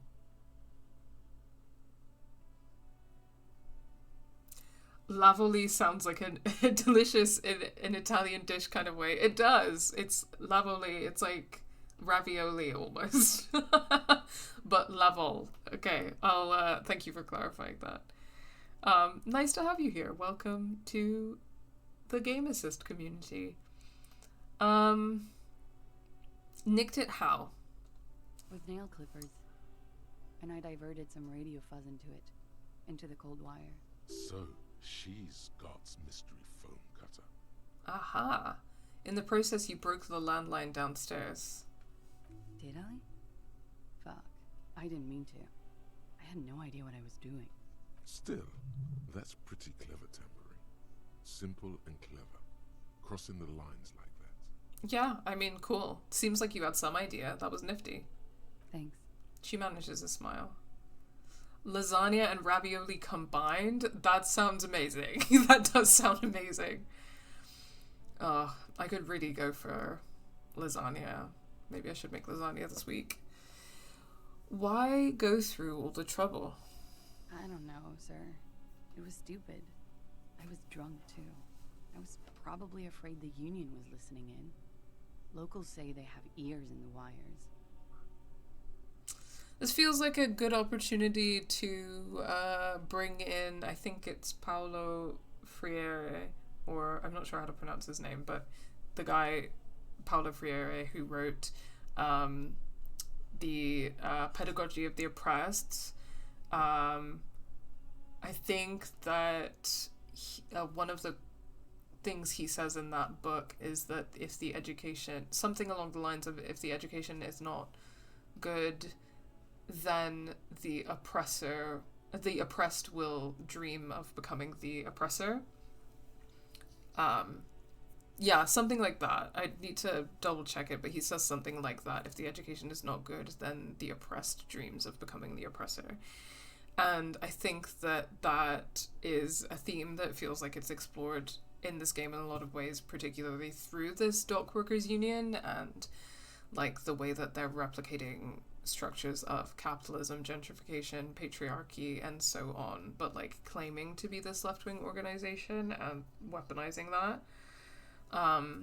Which really fucking sucks. I wish that there was like a better like left-wing organization that people could be a part of in this district of Martinez, like in this game. Unfortunately, it's not really something we've seen so far. Hi Shenbot, so happy to catch a live stream. I found out about the channel via Walking Dead Life is Strange videos, but a Disco Elysium playthrough is probably the best thing yet. So nice to have you here. I think that you followed us a few days ago when we weren't live. Thank you for the follow, and really nice to have you here. I'm so glad that you found us. I'm really glad that you liked the video essays. And thank you for the lovely words. I had a brain fart for a second because when I saw DE, I thought you meant double exposure, as in Life is Strange double exposure, and I was like, ah. We did play that though on stream, so we have like another YouTube channel called Game Assist Plays, which you might be able to find on our main channel, and it's where we upload our VODs for the Twitch streams, and our double exposure playthrough is on there.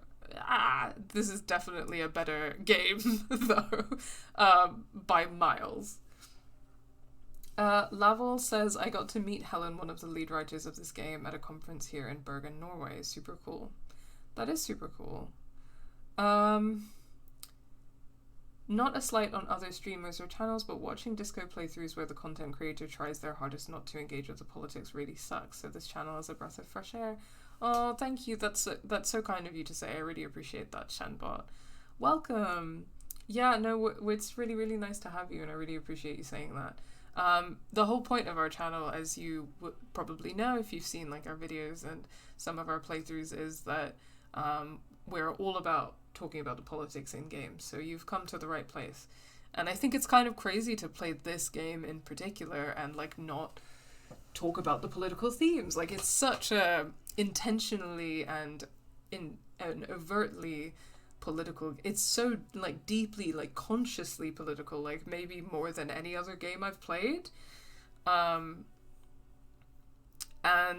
you have to, I assume that you have to kind of like bend over backwards and twist yourself in knots to avoid talking about the politics of this game, because it's such a central part of this experience. I don't know how you could not do it. For ages, when people were asking me to play this game for a long time, and now we're finally here,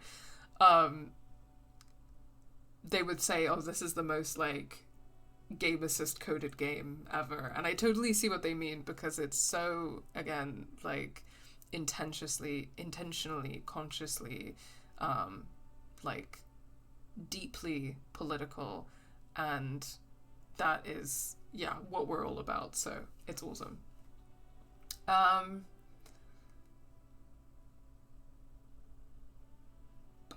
Sorry, catching up with chat.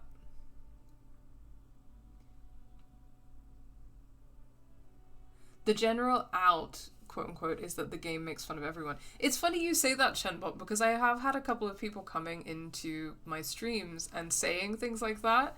So I've talked about it in previous streams of why I think that that's like a really insincere rating of this game, because yeah, so it seems like a common sentiment that people have, that like, oh, this game is kind of like critiquing everyone, it's saying that all ideology is bad. I couldn't disagree more. I think that the game is so obviously, and I also like became aware like a little while into playing this game about like the creators themselves, like just like self-describing as like communists or anarchists, but the content of, like, even that aside, I would have assumed it because the content of the game is so explicitly communist or anarchist in nature. It's so clear. Like, it's not making fun of everybody necessarily. It's very much portraying like neoliberal capitalism in a particular way, and the way that it explores communism and anarchism is very different from that, because it frames the kind of, structures of neoliberal capitalism as basically being evil, and it makes fun of them in a very, like, this is ridiculous kind of way. The way that it engages with or critiques some of the, like, things that are worth critiquing about left-wing spaces is, I feel, done with a lot more care and a lot more love. And I think that what it is addressing is some of the, like, contradictions or tensions or, like, troubles there are within left-wing spaces, but it's very, like, sincere and wholehearted in its belief about building communism and how building communism is, like, good for the world ultimately. A lot of these characters that claim to be aligned with that are being hypocritical in some way, but I think that the critiques about certain kinds of, like, hypocrisy or certain kinds of violence within left-wing spaces is not that communism itself is bad by any stretch of the imagination, but the reason why the world revolution failed, or that certain things are failing, is because of communists having internalized the violence of these systems and, like, reproducing them.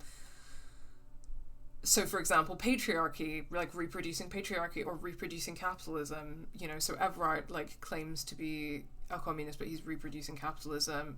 The Hardy Boys claim to be communist, but they're reproducing patriarchy, and they're reproducing, like, the police, And so I feel that is the critique. The critique is not that communism is bad. Like, communism good, aims of communism good, building communism good, but we can't build communism if we fall into these traps of reproducing the violent structures that we live in, that we have internalized, even if we haven't realized it, like patriarchy, like capitalism, And it's also, I think, really digging at people who are intentionally appropriating, or even unintentionally appropriating, that language.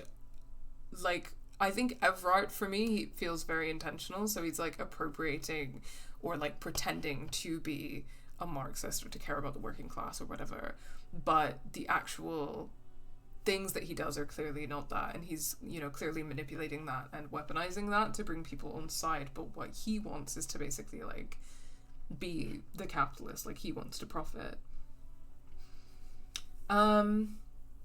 Yes, totally, a lot of agreement that saying that the game makes fun of everyone is a mega cop from the centrist Let's Players. My feeling was kind of a nihilist anarchy punk absurdist, so what the heck, let's make art while we are here. Yeah, I personally disagree with that level. I think because I feel that the game is not aligned with nihilism. I feel that nihilists are, and I guess today, early in the stream, like at the beginning of the day, because I'm in day 4, I think that it was really, like, there was a conversation that we had with a couple of, like, punks who were nihilists, and I think that they really end up being the butt of the joke, in the sense that, so I'm very anti-nihilist for a lot of reasons, and I talked about this a bit earlier in the stream, but I think that, and I've talked about this before on the channel, I would describe myself as being a revolutionary optimist, which is not to say that I'm, like, constantly in an emotional state of optimism, because nobody is, and that's not productive. But the idea of revolutionary optimism is that being invested in the idea that we can create a better future, that a better future is possible through revolutionary action, that is a philosophy rather than like an emotional state. Kind of in the same way that nihilism is a philosophy, that like nothing matters and you can't change anything. And my feeling about those two philosophies, I guess, is that they are self-fulfilling prophecies. I think that nihilism is a self-fulfilling prophecy because if your attitude towards the world is that you can't change anything, then you won't do anything to change the world, and you kind of just get to like absolve yourself of responsibility and like let the world burn around you. And usually like the people who are in a position to take a nihilist position are simply not at the kind of experiencing the brunt of oppression in the way other people are.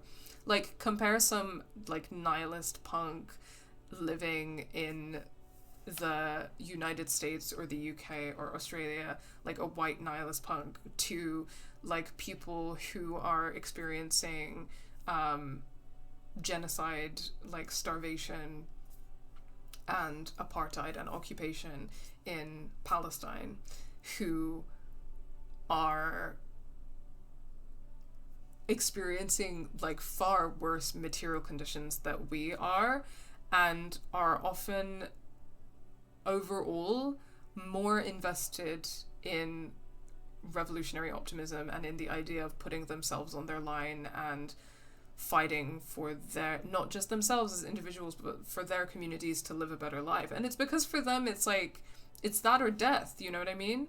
Like if some Palestinians are so worn down by what they experience that they are emotionally in a place of like nihilism or cynicism, I don't think any of us can really hold that against them, because we have, you know, and I'm making assumptions about like myself and a lot of the people in our community.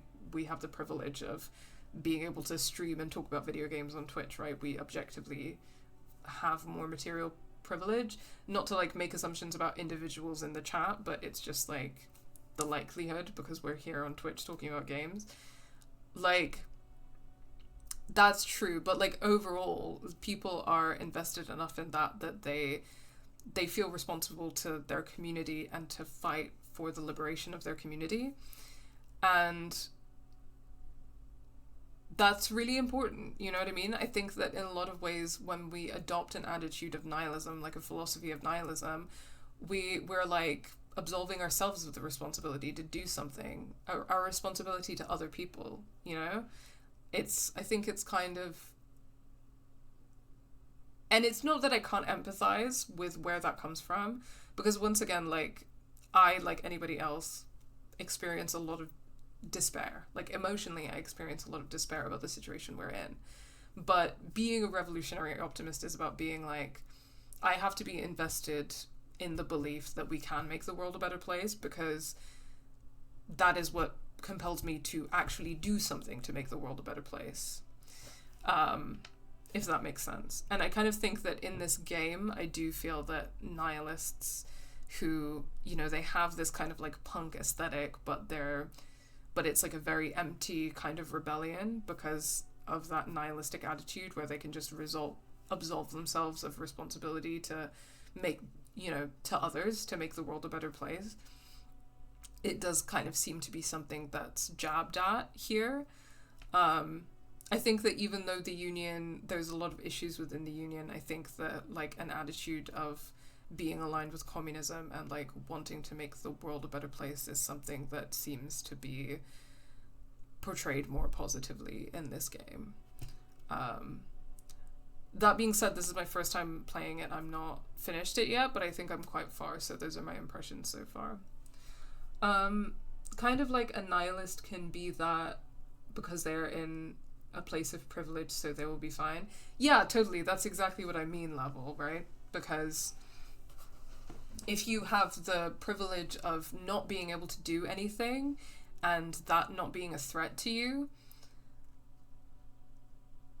then that is self-evident, right? That your position of privilege is connected to your nihilism. Because, like, if you were under threat of death, you would probably act differently, if that makes sense, right? Like, I think a lot of people, if you know, I think it's indicative that the status quo is actually beneficial for you. Because if you choose to do nothing and you can just be fine and like live your life not doing anything, then that's actually indicative that you are in a place of privilege. Whereas like there are people in this world that like if they do nothing, then they will literally die. Like they will die, their people will die. Like it's life and death for them. And so in a lot of ways I think you're absolutely right, and I think that's a great point, that being in itself, being a nihilist kind of indicates that you're in a position of privilege. And actually with the character that we talked to earlier in this game, we're talking to him about his nihilism. I think it's the one who had the jacket that said fuck the world on it, and he lets it slip that his dad is rich, and then he's like embarrassed, like he doesn't want you to know that his dad is rich, right? But I think that that's like a good example of what I'm talking about. Ooh, taking a sip of water.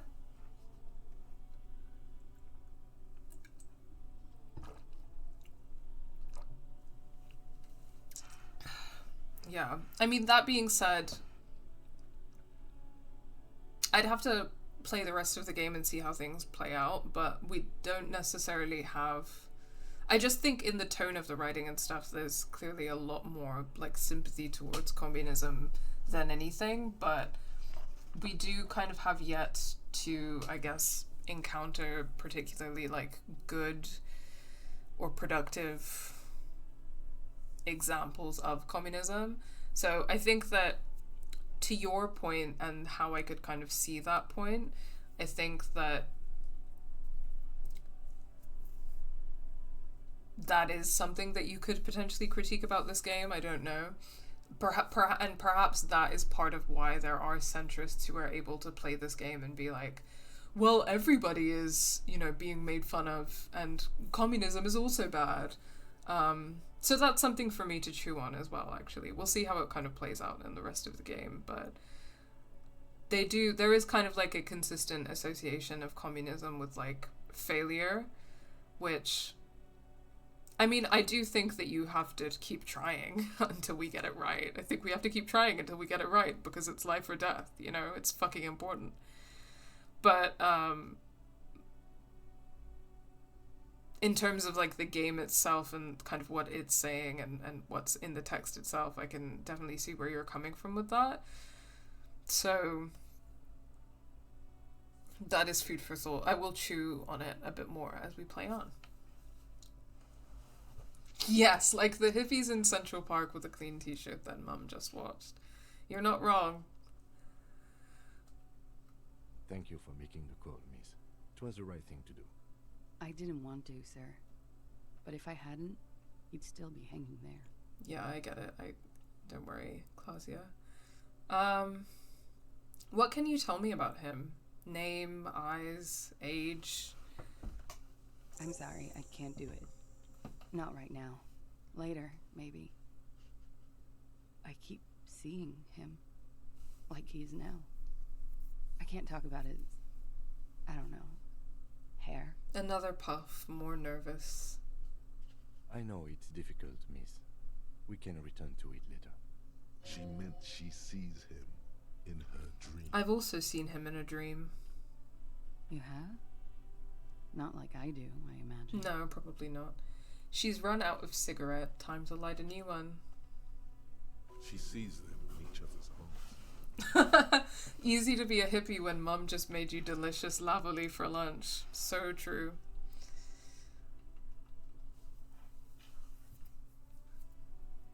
I feel that lavoli is going to be a bit now. Thank you for the stream and company, everyone. I'm heading off to bed. No problem, Sue. So great to see you. Thank you for coming by, and I hope that you have a good night, good rest. And also happy affiliate anniversary. Thank you. Yeah, so apparently today's our 4-year affiliate anniversary on Twitch, which is exciting.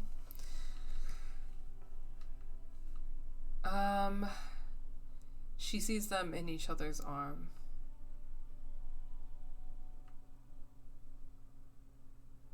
I see him as me. She fishes a cigarette out of her pack and lights it, then looks at you with her lungs full of smoke. I can see the similarity, yes. She breathes out through her nostrils. The air smells of menthol. Funny. The lieutenant says softly. Funny how? Nothing. I also saw him. We had a long inspection and that sort of thing sticks with you. Wow, you had a dream about him too, Kim?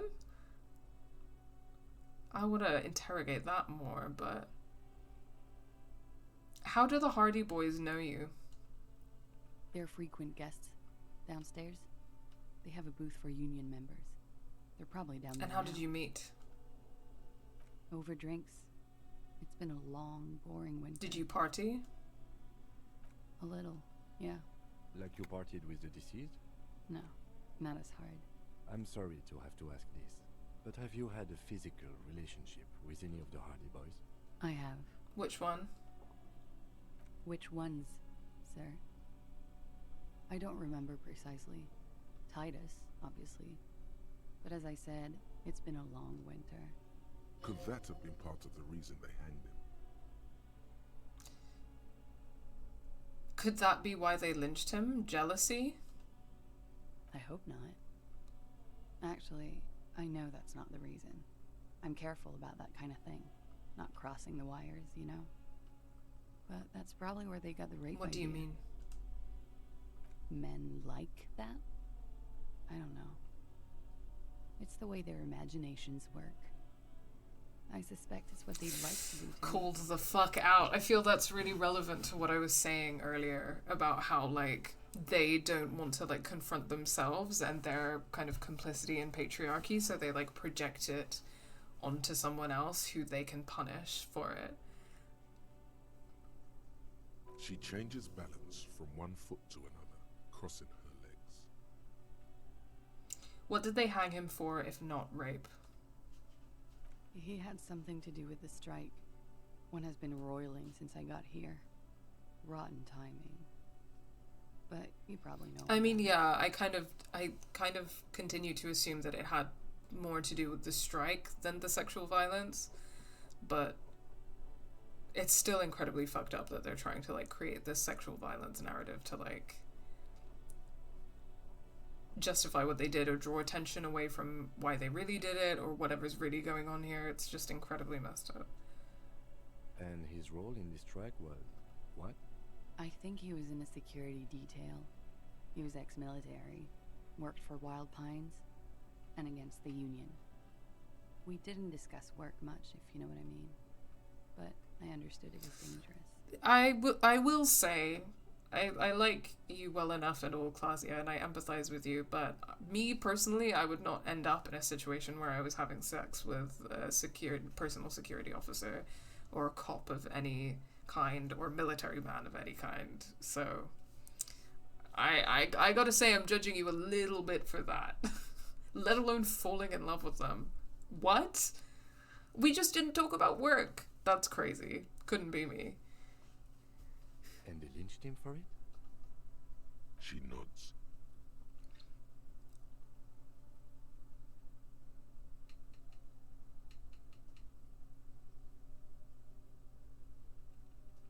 I mean, I don't really love to say this, but I'm gonna say it anyway.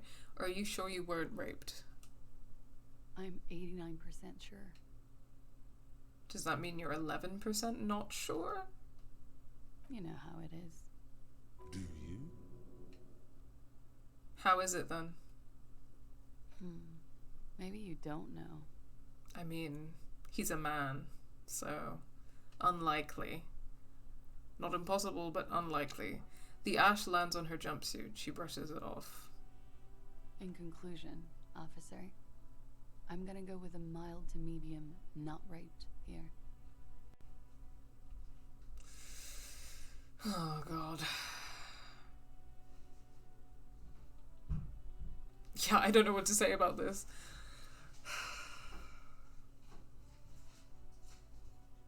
Yeah, the way that she's talking about it is weird, isn't it? I don't really know how to feel about it, because I think... I feel pretty uncomfortable with the way she's talking about it. I really didn't like what she said earlier about, like... What was it that she said? That if they wanted to, like, pin sexual assault on him, then they should have quote-unquote found somebody more rapeable. I think that that's a fucking insane, horrible thing to say. I don't know why she said that. Like, what does that mean? Horrible thing to say.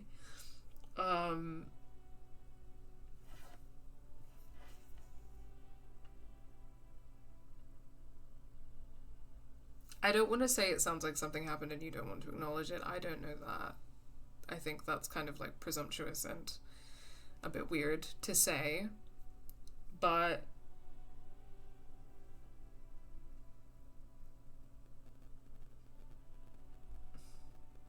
sexual assault is a serious matter. I need a serious statement from you. Serious. I feel okay about saying that because I'm a bit like, you gotta cut the shit for a minute here. Like, this is serious. She takes a long, hard drag of her cigarette, then stretches her neck. You hear cracking in her shoulders. Let me make this 100% clear then, officer. I was not sexually assaulted.